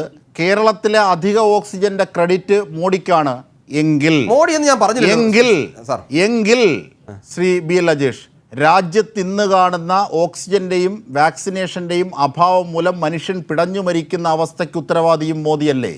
അല്ല, നിങ്ങൾ മനസ്സിലാക്കണം. ഡൽഹിയിലെ ഇന്ന് സുപ്രീം കോടതിയും ഡൽഹി ഹൈക്കോടതിയും ഒക്കെ തന്നെ സൂചിപ്പിച്ചത് എന്താണ്? ഡൽഹിയിലെ ഓക്സിജൻ ക്ഷാമമുണ്ടായി. ഡൽഹിയിൽ ഓക്സിജൻ ക്ഷാമം ഉണ്ടായ സമയത്ത് റെയിൽവേ ട്രെയിൻ മാർഗവും അതോടൊപ്പം തന്നെ വ്യോമയാന മാർഗവും ഒക്കെ തന്നെ ഓക്സിജൻ എത്തിക്കുന്ന ഒരു സമീപനം കേന്ദ്ര ഗവൺമെൻറ് ഭാഗത്തുണ്ടായി. പക്ഷേ അത് കൃത്യമായി വിതരണം ചെയ്യാൻ അവിടുത്തെ സംസ്ഥാന സർക്കാർ പരാജയപ്പെട്ടു. അവിടുത്തെ ഹൈക്കോടതി ചൂണ്ടിക്കാട്ടിയത് അതാണ്. നിങ്ങൾ ഇരിക്കുന്നിടത്ത് കൊണ്ടുവരണമോ എന്ന് ഹൈക്കോടതി ചോദിക്കുന്ന ഒരു ചോദ്യം നാം ഒക്കെ കണ്ടതല്ലേ? അപ്പോൾ ഓക്സിജന്റെ കാര്യത്തിൽ കേന്ദ്രത്തിന് പണിയൊന്നുമില്ല. കേന്ദ്രം ഇത് സംസ്ഥാനങ്ങൾ വന്നാൽ കേന്ദ്രത്തിന് അല്ല, ഏതെങ്കിലും ദോഷം വന്നാൽ അതായത് ഇത് വിനിയോഗിക്കേണ്ടത് അല്ലെങ്കിൽ ഇത് കൃത്യമായി എത്തിക്കേണ്ടതിന്റെ ചുമതല സംസ്ഥാനങ്ങൾക്ക് തന്നെയാണ്. നാം ഒന്ന് പരിശോധിക്കാം. മറ്റെല്ലാം മാറ്റിവെക്കാം. എത്തിക്കാത്തതാണ് കുഴപ്പം. അതായത് പാർലമെന്റ് സമിതി പോലും ഓക്സിജൻ ക്ഷാമം വരുമെന്ന് മുൻകൂട്ടി പറയുകയും പഠന റിപ്പോർട്ട് നൽകുകയും ചെയ്തതാണ്.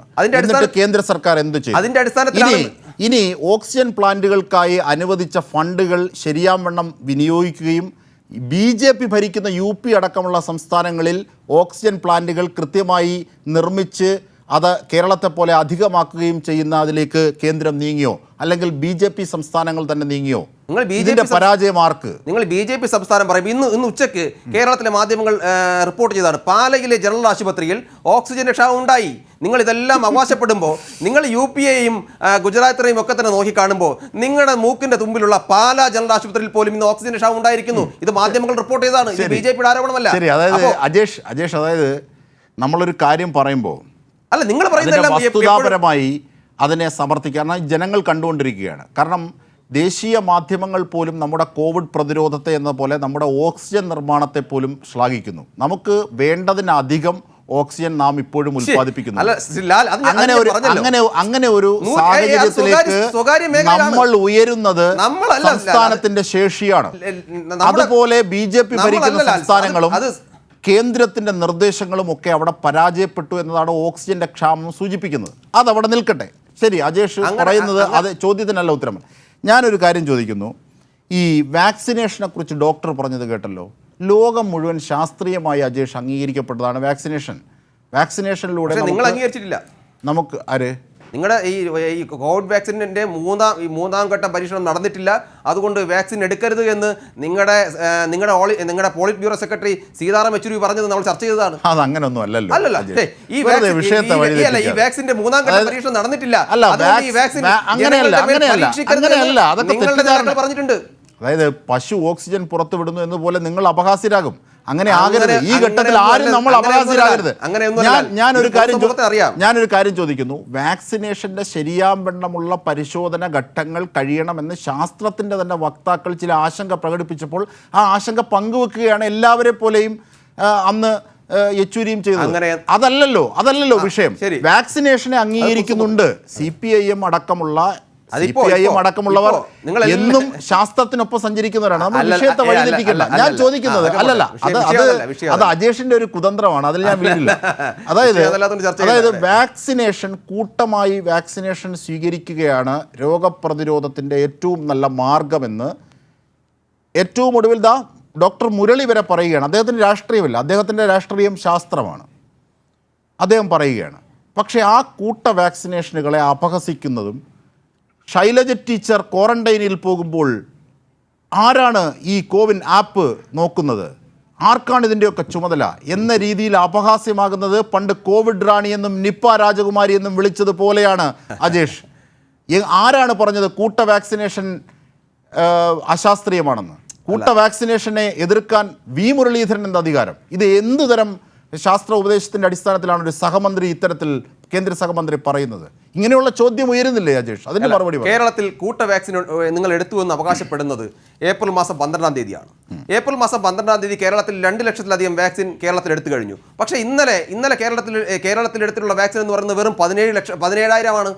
അപ്പോൾ നിങ്ങൾ കൂട്ട വാക്സിൻ എന്ന് പറഞ്ഞ് വാക്സിൻ ക്ഷാമം ഉണ്ടാക്കിക്കൊണ്ട് നമുക്കറിയാം ഇന്ന് നമ്മുടെ കയ്യിൽ ഏതാണ്ട് 4.4 ലക്ഷത്തിലധികം വാക്സിൻ നമ്മുടെ സ്റ്റോക്ക് 3,68,840 ഡോസ് വാക്സിനാണ് നമ്മുടെ പക്കലുണ്ടെന്നാണ് മുഖ്യമന്ത്രി പറഞ്ഞത്. അതിനുശേഷം ഇന്ന് 2.5 ലക്ഷം വാക്സിൻ ഇപ്പോൾ വൈകുന്നേരം അനുവദിച്ചിട്ടുണ്ട് എന്നുള്ളത് വാർത്തയിലൂടെ ഞാൻ നിങ്ങൾ കണ്ടതാണ്. അപ്പോൾ കേരളത്തിൽ വാക്സിൻ ക്ഷാമമില്ല. പക്ഷേ നിങ്ങൾ വാക്സിൻ ക്ഷാമം ഉണ്ട് എന്ന് വരുത്തി തീർത്തുകൊണ്ട് നമുക്കറിയാം ഇന്ന് തിരുവനന്തപുരത്ത് അല്ലെങ്കിൽ ഇവിടെ ഇരുന്നു കൊണ്ട് വാക്സിന് വേണ്ടി ഈ പോർട്ടൽ രജിസ്റ്റർ ചെയ്താൽ അവർക്ക് ലഭിക്കുന്നത് കാട്ടാക്കടയും അതോടൊപ്പം തന്നെ ആറ്റിങ്കലുമാണ്. അവിടെ പോകുമ്പോൾ പറയും വാക്സിൻ ഇല്ല എന്ന്. അങ്ങനെ ആൾക്കാരെ പരിഭ്രാന്തരാക്കിക്കൊണ്ട് വാക്സിൻ നിങ്ങൾ തടഞ്ഞു വെച്ചിരിക്കുകയാണ്. നിങ്ങൾ ശരിയായ വണ്ണം നമുക്കറിയാം നിങ്ങൾ പറയുന്നത് കേരളത്തിൽ ഏതാണ്ട് 380ഓളം കേന്ദ്രങ്ങളിൽ വാക്സിൻ എടുക്കാൻ നിങ്ങൾ അവസരമൊരുക്കിയിട്ടുണ്ട് എന്ന് നിങ്ങൾ അവകാശപ്പെടുമ്പോൾ നിങ്ങൾ ഇന്ന് എടുത്ത് പരിശോധിച്ചാൽ 100 കേന്ദ്രങ്ങളിൽ പോലും വാക്സിൻ കിട്ടാനില്ല. നിങ്ങൾ 4 ലക്ഷത്തിലധികം വാക്സിൻ ഉണ്ട് എന്ന് പറയുന്നു. ഏതാണ്ട് 2 ലക്ഷം വാക്സിൻ ഇപ്പോൾ അധികം അനുവദിച്ചിരിക്കുന്നു. പക്ഷേ 100 380 കേന്ദ്രങ്ങൾ നിങ്ങൾ സജ്ജീകരിച്ചിരിക്കുമ്പോൾ 100 അജേഷ് പറഞ്ഞു വരുന്നത് കൂട്ടമായി വാക്സിൻ എടുക്കുകയും അങ്ങനെ പ്രതിരോധത്തിലാവുകയും ചെയ്യുന്നത് ഞാൻ അങ്ങനെയല്ല ഞാൻ പറഞ്ഞത് ദോഷകരമാണ്. അല്ലല്ല മുരളീധരന്റെ അതേ പാതയാണ്. ഞാൻ പറഞ്ഞത് എന്താ, നിങ്ങളിത് നിങ്ങൾ 380 കേന്ദ്രങ്ങൾ സജ്ജീകരിച്ചിട്ടുണ്ടെങ്കിൽ ഈ 380 കേന്ദ്രങ്ങളിൽ ഈ വാക്സിൻ കൃത്യമായി എത്തിച്ചാൽ ഇങ്ങനെ കൂട്ടം കൂടേണ്ട ഒരു സാഹചര്യം ഉണ്ടാകില്ല. നിങ്ങൾ ഇതിനെ കൃത്യമായ രീതിയിൽ എത്തിക്കാനുള്ള സഫീഷ്യന്റ് ആയിട്ട് കേരളം ചോദിച്ച അത്രയും ലക്ഷം ഡോസ് കൃത്യമായി കേന്ദ്രം തന്നിട്ടുണ്ടോ? ഞാനൊരു കണക്ക് പറയാം. ഇന്ന് വാക്സിന്റെ ഉപയോഗം രാജ്യത്തുണ്ടായിട്ട് ഏതാണ്ട് 94 ദിവസം പിന്നിടുകയാണ്. ഇന്ത്യയിൽ ഇതുവരെ അനുവദിച്ച വാക്സിൻ ഏതാണ്ട് 70 ലക്ഷം പിന്നിടുന്നു. നിങ്ങൾ എത്രയാണ് ഈ 95 ദിവസമായിട്ട് നിങ്ങൾക്ക് 70 ലക്ഷം പോലും വിനിയോഗിക്കാൻ കഴിയുന്നില്ല. നിങ്ങൾ വിനിയോഗിച്ചത് കേവലം 64 ലക്ഷമാണ്. അപ്പോൾ അജേഷ്, കേന്ദ്ര ഹെൽത്ത് സെക്രട്ടറി ശ്രീ ഭൂഷണാണ് അദ്ദേഹത്തിൻ്റെ ട്വീറ്റിൽ പറഞ്ഞത് സീറോ വേസ്റ്റേജ്, അതായത് ഒരു വേസ്റ്റേജും ഇല്ലാതെ വാക്സിൻ ഉപയോഗിച്ച ഏക സംസ്ഥാനമാണ് കേരളം. കേരളത്തെ കണ്ടുപിടിക്കണം. അപ്പൊ അജേഷ് വന്നിരുന്നിട്ട് പറയാണ് 64% ഉപയോഗിച്ചിട്ടുള്ളത്. എന്തുവാണ് അജേഷ് 64 ലക്ഷം വാക്സിൻ എന്നാണ് ഉദ്ദേശിച്ചത്. അല്ല നിങ്ങൾ പറയും പോലെ നിങ്ങൾ സീറോ പെർസെന്റേജ് നിങ്ങൾ വേസ്റ്റേജ് അതൊക്കെ ഇരിക്കട്ടെ. പക്ഷേ നിങ്ങളിപ്പോൾ കേരളത്തിൽ വാക്സിന്റെ ഒരു ഷോർട്ടേജും ഇല്ല. ഏതാണ്ട് 6 ലക്ഷം വാക്സിൻ. ശരി, അതവിടെ നിൽക്കട്ടെ. അപ്പോൾ ഈ രാജ്യത്ത് ഓക്സിജന്റെയോ അവിടെ നിൽക്കട്ടെ, രാജ്യത്ത് വാക്സിന്റെ ക്ഷാമവും തിരക്കും മറ്റ് സംസ്ഥാനങ്ങളിൽ BJP ഭരിക്കുന്ന അടക്കമുള്ള സംസ്ഥാനങ്ങളിൽ ഉണ്ടാകുന്നുണ്ടല്ലോ, അതിന്റെ ഉത്തരവാദിത്വം ആർക്കാണ്? അത് പരിഹരിക്കാൻ കേന്ദ്ര ഗവൺമെന്റ് കാര്യക്ഷമമായി ഇടപെട്ടിട്ടുണ്ട്. അതെല്ലാം എനിക്ക് മറ്റു പോകണ്ടേ? റെയിൽവേ ഒരുപാട് സംസാരിച്ചു. ശ്രീ ഷാഫി ചാലിയം, അതായത് ഇവിടെ അജേഷ് നേരത്തെ സൂചിപ്പിച്ചു പാലായിലെ ഒരു ഓക്സിജൻ്റെ ക്ഷാമം. അതിൻ്റെത് ഞങ്ങൾ പരിശോധിച്ചപ്പോൾ മനസ്സിലാകുന്നത് തൃശ്ശൂരിൽ നിന്നാണ് പാലായിലെ ആശുപത്രിയിലേക്ക് ഓക്സിജൻ എത്തിക്കുന്നത്. ആ തൃശ്ശൂരിൽ നിന്ന് നമുക്ക് ഓക്സിജൻ ഉണ്ട്, അവിടെ കൊടുക്കാനുള്ള ഓക്സിജൻ ഉണ്ട്. പക്ഷേ തൃശ്ശൂരിൽ നിന്ന് പെട്ടെന്നുള്ള ആവശ്യത്തിന് പാലായിലേക്ക് എത്തിക്കാനുള്ള വാഹനത്തിൻ്റെ ഒരു വാഹന ദൂരത്തിൻ്റെ ഒരു പ്രശ്നം മാത്രം കൊണ്ടുള്ള ചെറിയൊരു ഡിലേ ആണ് വന്നത്. അത് പെട്ടെന്ന് തന്നെ പരിഹരിക്കുകയും ചെയ്തു കേരളം. ആ അർത്ഥത്തിൽ ഓക്സിജൻ വളരെ സഫീഷ്യൻ്റായ സംസ്ഥാനമാണ്. അങ്ങനെ ഒറ്റപ്പെട്ട ചില സംഭവങ്ങൾ പോലും ചില സ്വാഭാവികമായി വരുന്ന പ്രശ്നങ്ങളാണ്. അത് ഓക്സിജൻ ഇല്ലാത്തതിൻ്റെ അല്ല, അത് ഉടനെ പരിഹരിക്കുകയും ചെയ്തു. പക്ഷെ ആ പാലയാണ് ഉയർത്തിപ്പിടിച്ച് പറയുന്നത് BL അജേഷ്, യുവമോർച്ച നേതാവ്, BJP നേതാവ്. ഇത് വി മുരളീധരൻ മുതൽ താഴേക്ക് യുവമോർച്ചയുടെ വൈസ് പ്രസിഡന്റ് വരെ ഒരേ ധാരയിലാണ് സഞ്ചരിക്കുന്നത്. ഞാനതൊന്ന് ജനങ്ങൾക്ക് കൂടി പറഞ്ഞോളൂ. ശ്രീ ഷാഫി ചാലിയം, ഗുജറാത്തിനെ മാത്രം ചൂണ്ടിക്കാണിക്കുമ്പോൾ നിങ്ങൾ ഈ പാലയെ കണ്ടില്ലെന്ന് നടിക്കരുത്. പാലയിൽ ഒരു പ്രശ്നമില്ലല്ലോ. പാലയിൽ ഉണ്ടായ പ്രശ്നം തൃശ്ശൂരിൽ നിന്ന് ഓക്സിജൻ വാഹന മാർഗം എത്തിക്കുന്നതിൽ വന്ന ചെറിയൊരു താമസം മാത്രമാണ്. അത് മിനിറ്റുകൾ കൊണ്ട് പരിഹരിക്കുകയും ചെയ്തല്ലോ. ഗുജറാത്തിൽ അതാണോ? UP-യിൽ അതാണോ? ദില്ലിയിൽ അതാണോ? ദില്ലിയിൽ അതാണോ? ഇതൊക്കെ ജനങ്ങൾ കേൾക്കുകയാണ്, എനിക്ക് വാദിക്കേണ്ട കാര്യമില്ല. ജനങ്ങൾ കാണുകയാണ്, കേൾക്കുകയാണ്. എന്താണ് ഞാൻ വിശദീകരിച്ചില്ലേ? അവിടുത്തെ സംസ്ഥാന ഗവൺമെന്റ് ഇത് ശരിയാവണ്ണം അവിടെ ഉണ്ടായിരുന്ന ഓക്സിജൻ എടുത്ത് വിനിയോഗിക്കാത്തതുകൊണ്ടാണ്. ശരി, അതാണ്. അങ്ങനെയാണോ ഷാഫി ചാലിയം? ഓക്സിജൻ ഒക്കെ സർപ്ലസ് ആയി കേരളത്തെ പോലെ ഇന്ത്യ മഹാരാജ്യത്തിന്റെ പക്കലുണ്ട്, കേന്ദ്ര സർക്കാരിന്റെ പക്കലുണ്ട്. ഇതൊക്കെ എടുത്ത് ഉപയോഗിക്കാത്തതിൻ്റെ ഒരു പ്രശ്നം മാത്രമേ ഉള്ളൂ. ഇങ്ങനെ നിസ്സാരവൽക്കരിച്ച് കാണുന്ന ഒരു രീതിയിലേക്കാണ് BJP പോകുന്നത് ഇപ്പോഴും ഈ ക്രൂഷ്യൽ സിറ്റുവേഷനിലും. ഷാഫി ചാലിയം എന്താണ് പറയാനുള്ളത്? നമ്മുടെ രാജ്യം അനുഭവിക്കുന്ന ഏറ്റവും വലിയ പ്രശ്നമാണ് ഓക്സിജന്റെ അഭാവം. ഞാൻ നിങ്ങളെ രണ്ട് കൂട്ടരുടെയും ചർച്ച അങ്ങനെ കേൾക്കുകയായിരുന്നു. ഈ ഓക്സിജൻ ക്ഷാമവുമായി ബന്ധപ്പെട്ട് രാജ്യത്ത് നടക്കുന്ന ഈ ചർച്ച കേൾക്കുമ്പോൾ എൻ്റെ ഓർമ്മ അല്പം പുറകോട്ട് പോവുകയാണ്. സുമാർ 2 വർഷം മുമ്പ് ഉത്തർപ്രദേശിൽ കാൺപൂരിലാണെന്ന് എൻ്റെ ഓർമ്മ, പിഞ്ചുകുട്ടികൾ അഡ്മിറ്റ് ചെയ്യപ്പെട്ട ഒരു ഹോസ്പിറ്റലിൽ പെട്ടെന്ന് ഓക്സിജൻ കിട്ടാതാവുന്നു. പൊടുന്നനെ കുഞ്ഞുങ്ങൾ ഓരോന്നായി മരണപ്പെടുന്നു. ആ ഗവൺമെന്റ് ഹോസ്പിറ്റലിലെ പീഡിയാട്രീഷ്യനായ ഡോക്ടർ കഫീൽ ഖാൻ, അദ്ദേഹം തന്റെ കൺമുമ്പിൽ ഓക്സിജൻ ഇല്ലാതെ കുഞ്ഞുങ്ങൾ പെടഞ്ഞു വീഴുന്ന കാഴ്ച കണ്ട് മനംനൊന്ത് അദ്ദേഹം പുറത്തേക്ക് പോയി തന്റെ ATM കാർഡിലെ പണം ഉപയോഗിച്ചുകൊണ്ട് സ്വകാര്യ കേന്ദ്രങ്ങളിൽ നിന്ന് ഓക്സിജൻ വാങ്ങി വരുത്തി 90 കുഞ്ഞുങ്ങളുടെ ജീവൻ രക്ഷിച്ച ഒരു വാർത്ത വന്നു. ആ വാർത്തക്ക് ശേഷം പിന്നെ സംഭവിക്കുന്നത്, ഈ മഹാത്യാഗം ചെയ്ത ഏറ്റവും വലിയ മനുഷ്യ സ്നേഹപരമായ ഒരു ദൗത്യം നിർവഹിച്ച ഒരു മനുഷ്യനെ, ആ ഡോക്ടറെ അറസ്റ്റ് ചെയ്ത് ജയിലിലിടുകയാണ്. എത്രയോ കാലം ആ മനുഷ്യൻ അകത്തിട്ടു. അവസാനം രാജ്യത്തിലെ നീതിപീഠം അദ്ദേഹത്തിന് മോചനം കൊടുത്തു. ഈ ചർച്ചയൊക്കെ നടത്തുമ്പോൾ ആ കഥ നമ്മുടെ മനസ്സിൽ വരേണ്ടതല്ലേ? ആലോചിക്കും നിങ്ങൾ. ഇന്ന് സോഷ്യൽ മീഡിയയിൽ ഡൽഹിയിലും മറ്റും ഓക്സിജൻ കിട്ടാതെ പരശതം മനുഷ്യർ ശ്വാസം കിട്ടാതെ മേലോട്ടെടുത്ത് ചാടുകയാണ്. Where is oxygen? ഓക്സിജൻ എവിടെ എന്നുള്ള മുറവിളിയാണ്. ഈ കേരളത്തിലെ പാലായിലെ ഒരു ചെറിയ വിഷയം, പിന്നെ ഒരു കൂട്ടർ പാലായിലെ വരാൻ വൈകി എന്നത് ഇന്ത്യയിലെ ഏറ്റവും വലിയ വിഷയമാക്കി മാറ്റാൻ കേന്ദ്ര സർക്കാരിന്റെ പ്രതിനിധി ശ്രമിക്കുമ്പോൾ ഓക്സിജൻ ഇവിടെ സർപ്ലസ് ആണ്, അധികമാണ് എന്ന് CPMന്റെ പ്രതിനിധി പറഞ്ഞു. അധികമാണെങ്കിൽ അത് വെച്ച് ഇവിടെ ഇരിക്കാതെ ഓക്സിജൻ കിട്ടാതെ പെടഞ്ഞു മരിക്കുന്ന സ്റ്റേറ്റിലേക്ക് കൊടുത്തേക്കൂ. മാമാവർത്താനം പറയല്ല, അങ്ങോട്ടേക്ക് കൊടുത്തേക്കോ. പിന്നെ അധികമുണ്ട് എന്ന് പറയുന്നവർ അധികമുള്ളത് വെച്ച് വെക്കാതെ എന്ത് ചെയ്യുക, എത്രയും പെട്ടെന്ന് ഡൽഹിയിൽ എത്തിക്കുക. സൗദി അറേബ്യ ദമാം എയർപോർട്ടിൽ നിന്ന് ഗുജറാത്തിലേക്ക് വലിയ ഓക്സിജന്റെ വലിയ ഷിപ്പ് ഇങ്ങോട്ടേക്ക് വിടാൻ. ഈവൻ പാകിസ്ഥാൻ പോലും, അവിടുത്തെ ജനത പോലും പറയുന്നു എന്ത്, അവിടുത്തെ ഗവൺമെന്റിനോട് എത്രയും പെട്ടെന്ന് ഇന്ത്യയിലേക്ക് ഓക്സിജൻ അയക്കും. നാം ശത്രു രാജ്യം എന്നൊക്കെ പറയുന്ന പാകിസ്ഥാനിലെ ജനങ്ങൾ, അവർ ഈ കോവിഡ് അതേ രക്തമാണ് അവർക്ക്.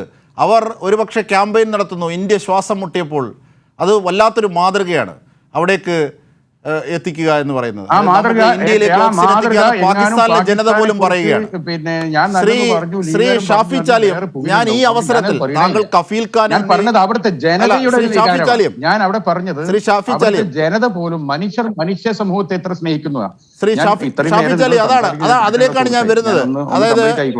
അതായത് കഫീൽ ഖാന്റെ വിഷയം താങ്കൾ ഉന്നയിക്കുമ്പോൾ അത്രയേറെ ഡെപ്ത് ഇല്ലെങ്കിൽ പോലും, ഒരു ആരോഗ്യ പ്രവർത്തകൻ എന്ന അർത്ഥത്തിലാണ് ഞാൻ ഡെപ്ത് സൂചിപ്പിച്ചത്. മറ്റൊരു സിദ്ദീഖ് കാപ്പൻ എന്നൊരു മാധ്യമ പ്രവർത്തകനും ദില്ലിയിൽ ഇതിന് സമാനമായൊരു സാഹചര്യത്തിൽ UPയിൽ ജയിലിൽ കഴിയുകയാണ്. അല്ലെങ്കിൽ ആശുപത്രി പോലും യഥാർത്ഥ ചികിത്സ പോലും കിട്ടാതെ കഴിയുകയാണ്. ആ വിഷയത്തിലേക്ക് നമുക്ക് വരാം. പക്ഷേ അതിന് തൊട്ട് മുമ്പ് താങ്കൾ സൂചിപ്പിച്ചൊരു കാര്യം, സർപ്ലസായ ഓക്സിജനിൽ നമുക്ക് കൊടുക്കാനാകുന്ന പരിധിയിൽ നമുക്ക് കുറച്ച് സൂക്ഷിക്കേണ്ടതുണ്ട്. കാരണം വരുന്ന 44,000 ഒക്കെ വർദ്ധിച്ചാലുണ്ടാകുന്ന സാഹചര്യം മുന്നിൽ കണ്ടുകൊണ്ട് ബാക്കിയുള്ളവ ഗോവയ്ക്കടക്കമുള്ള സംസ്ഥാനങ്ങൾക്ക് കേരളം കൊടുത്തു കഴിഞ്ഞു.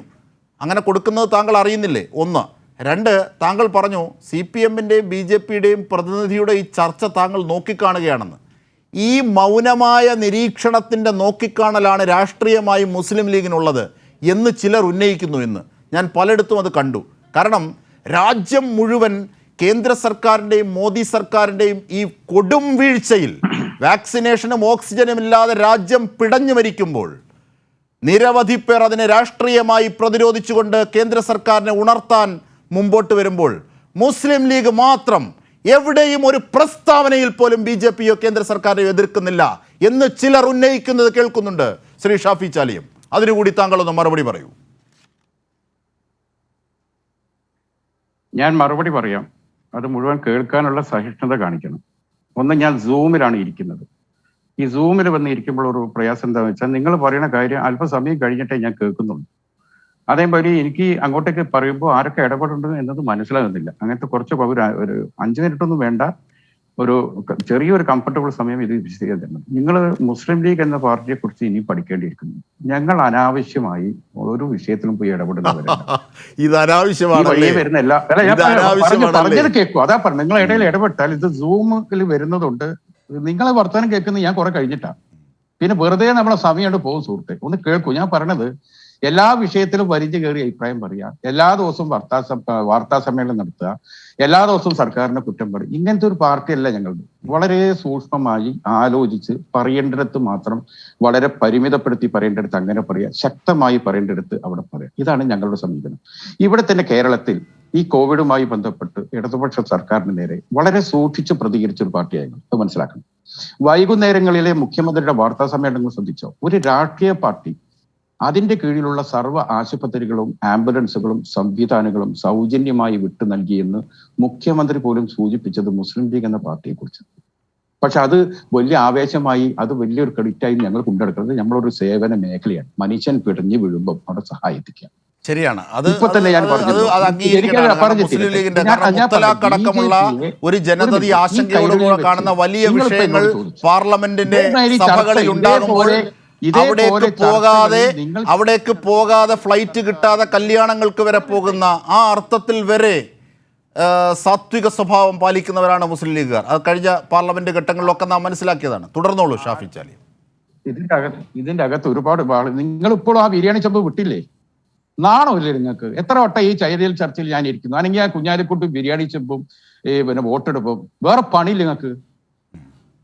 ഞാൻ ചർച്ച ചെയ്ത് നിർത്തി. ഇത്രയും ഗൗരവമുള്ള ഒരു കോവിഡ് വിഷയത്തെടുക്കുമ്പോൾ അമ്മ അതിന് പിന്നെ വിഷയമാണ് നിങ്ങൾ. ഞാൻ പറഞ്ഞത് ബിരിയാണി ചെമ്പിന്റെ കാര്യമല്ല. രാജ്യസഭയിലെ നിർണായകമായ സമയത്ത് മുസ്ലിം ലീഗിന്റെ പ്രതിനിധികൾ അവിടെ പങ്കെടുക്കാതിരുന്നതിനെ കുറിച്ചാണ് ഞാൻ പറഞ്ഞത് നിങ്ങളുടെ ബിരിയാണി ചെമ്പ് പൊട്ടിക്കുന്ന കാര്യമല്ല. ശ്രീ ഷാഫി ചാലിയം, താങ്കൾ അത്തരത്തിൽ സംസാരിക്കരുത്. മുസ്ലിം ലീഗ് എന്ന പാർട്ടിക്ക് രാജ്യത്തെ കേന്ദ്ര സർക്കാരിന്റെ, മോദി സർക്കാരിന്റെ ഗൗരവമായ വീഴ്ചയിൽ മനുഷ്യന്മാർ പിടഞ്ഞു വീണ് മരിക്കുമ്പോൾ വംശവും ജാതിയും മതവും നോക്കാതെ അതിലേക്ക് ഇടപെടണമെന്ന് പറഞ്ഞ താത്വിക സംഹിതകൾ നെഞ്ചത്ത് പിടിക്കുന്ന മുസ്ലിം ലീഗ് എങ്ങനെയാണ് മൗനം പാലിക്കുന്നത്? അതാണോ നിങ്ങളുടെ നിഷ്പക്ഷത? അതാണോ നിങ്ങളുടെ സാത്വിക സ്വഭാവം? അതാണോ ഷാഫി ചാലിയം നിങ്ങൾ ഫോർവേഡ് ചെയ്യുന്ന സിവിലിറ്റി? ഇത് ചോദ്യം മാത്രമേ ഉള്ളൂ, ഉത്തരമില്ലേ? ഞാൻ നിങ്ങളോട് പറഞ്ഞു, ഞങ്ങളത് ഒരു അംഗീകൃത രാഷ്ട്രീയ പ്രസ്ഥാനമാണ്. ഓരോ സർക്കാരിനോടുള്ള അനുദിനമുള്ള ഞങ്ങളെ സമീപനം എന്താണെന്ന് താങ്കൾക്ക് അറിയണമെങ്കിൽ ഞങ്ങളെ മുഖപത്രം രാവിലെ എടുത്ത് വായിക്കുക. അതിൽ BJPയുടെ സമീപനത്തിനെതിരെ ഞങ്ങളുടെ നിലപാട് എന്താണെന്ന് അതിൽ കാണും. അതുപോലെ തന്നെ ഇപ്പൊ പൊതുയോഗവും പ്രസംഗവും വെച്ച് അട്ടഹസിക്കാനൊന്നും കഴിയില്ല, നിങ്ങൾക്കറിയാം. ഇതുപോലുള്ള ചർച്ചകളിൽ നിങ്ങൾ ചോദിച്ചാൽ ഞങ്ങളെ നിലപാട് പറയുന്നുണ്ട്. ബാക്കി ഞങ്ങളെ മുഖപത്രം വായിച്ചു നോക്കൂ. നിങ്ങളെ ദേശാഭിമാനിയേക്കാളും അധികം BJP ചെയ്യുന്ന കൊടും ക്രൂരതകൾ, ഈ കോവിഡ് സംബന്ധമായി നടന്ന വാക്സിൻ കച്ചവടങ്ങൾ, കുത്തകകൾക്ക് കൊടുത്തത് തുടങ്ങി ഞങ്ങളെപ്പോലെ ഇത്ര ക്രിയാത്മകമായി സക്രിയമായി പ്രതികരിച്ച വേറെ പാർട്ടി ഉണ്ടാവില്ല. അതറിയണമെങ്കിൽ വെറും ദേശാഭിമാനി മാത്രം തൊപ്പിൽ വെച്ചാൽ പോരാ. ഇടയ്ക്ക് ഞങ്ങൾ ചന്ദ്രി എടുത്തു നോക്കണം, അപ്പോഴേ ഞങ്ങളെ നിലപാട് നിങ്ങൾക്ക് മനസ്സിലാവുള്ളൂ. പിന്നെ ഇനി ഞാൻ കുറച്ച് കാര്യങ്ങളൊന്ന് അങ്ങോട്ട് പറയട്ടെ. ഇവിടെ ദിനേനെ ഇവിടെ കോവിഡുമായി ബന്ധപ്പെട്ട് നമ്മുടെ മുഖ്യമന്ത്രി വാർത്താ സമ്മേളനം നടത്തുന്നു. നല്ല കാര്യം തന്നെ. ആ വാർത്താ സമ്മേളനത്തിൽ അദ്ദേഹം പറയുന്നു, ഇന്നത്തെ കോവിഡ് ബാധിച്ചവരുടെ എണ്ണം ഇത്ര, ഭേദമായതൊരു ഇത്ര. സത്യത്തിൽ അത് തട്ടിപ്പല്ലേ? നിങ്ങൾ ആലോചിച്ച് നോക്കൂ. ഇന്ന് ടെസ്റ്റ് നടത്തിയവരുടെ ടെസ്റ്റ് വിവരം കിട്ടുന്നത് എപ്പോഴാ?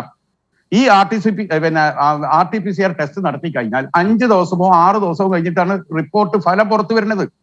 മുഖ്യമന്ത്രി പറയുന്നു ഇന്ന് 62,000 രോഗികൾ. ഇന്ന് എങ്ങനെ 62,000 രോഗികളാകാം?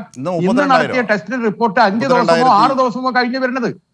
അപ്പൊ 6 or 7 ദിവസം മുമ്പ് കോവിഡ് ബാധിച്ചവരുടെ കണക്കാണ് ഇന്ന് വൈകുന്നേരം വിളിച്ചു പറയുന്നത്. ഇങ്ങനെ ഇത് ഒരു നമുക്ക് ചോദിക്കാം. അതായത് BJP പറയുന്ന അതേ സ്വഭാവത്തിലാണ് മുസ്ലിം ലീഗ് വേറൊരു അർത്ഥത്തിൽ മധുരത്തിൽ പൊതിഞ്ഞ് ആരോഗ്യ മേഖലയെ സംബന്ധിച്ച് പോകുന്നത്. അതിന്റെ രാഷ്ട്രീയമൊക്കെ ചോർത്തിക്കളഞ്ഞിട്ട് ഞാൻ ആരോഗ്യ വിദഗ്ധനോട് ചോദിക്കുകയാണ്, ഈ RT-PCR ടെസ്റ്റിംഗിന്റെയും സ്ട്രാറ്റജി എന്താണ്? അതിൽ പരാജയമുണ്ടോ? ഷാഫി ചാലിയം ചൂണ്ടിക്കാണിക്കുന്നത് പോലെ ഡോക്ടർ മുരളി വടകര. മുഖ്യമന്ത്രിയെ ഞാൻ തിരിച്ചെത്താം ഷാഫി, ഞാൻ തിരിച്ചെത്താം. ശ്രീ ചാലിയം, ഞാൻ തിരിച്ചെത്താം. ശ്രീ മുരളി.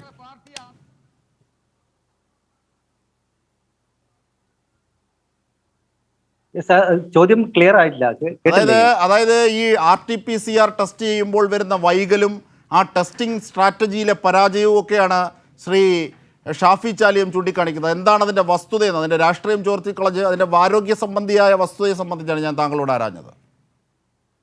നമുക്ക് RT-PCR സാധാരണഗതിയിൽ ഒരു പ്രാവശ്യം RT-PCRന്റെ ടെസ്റ്റ് ചെയ്യാൻ വെച്ച് കഴിഞ്ഞാൽ ഒരു 90 എണ്ണമാണ് നമുക്ക് മാക്സിമം ചെയ്യാൻ പറ്റുന്നത്.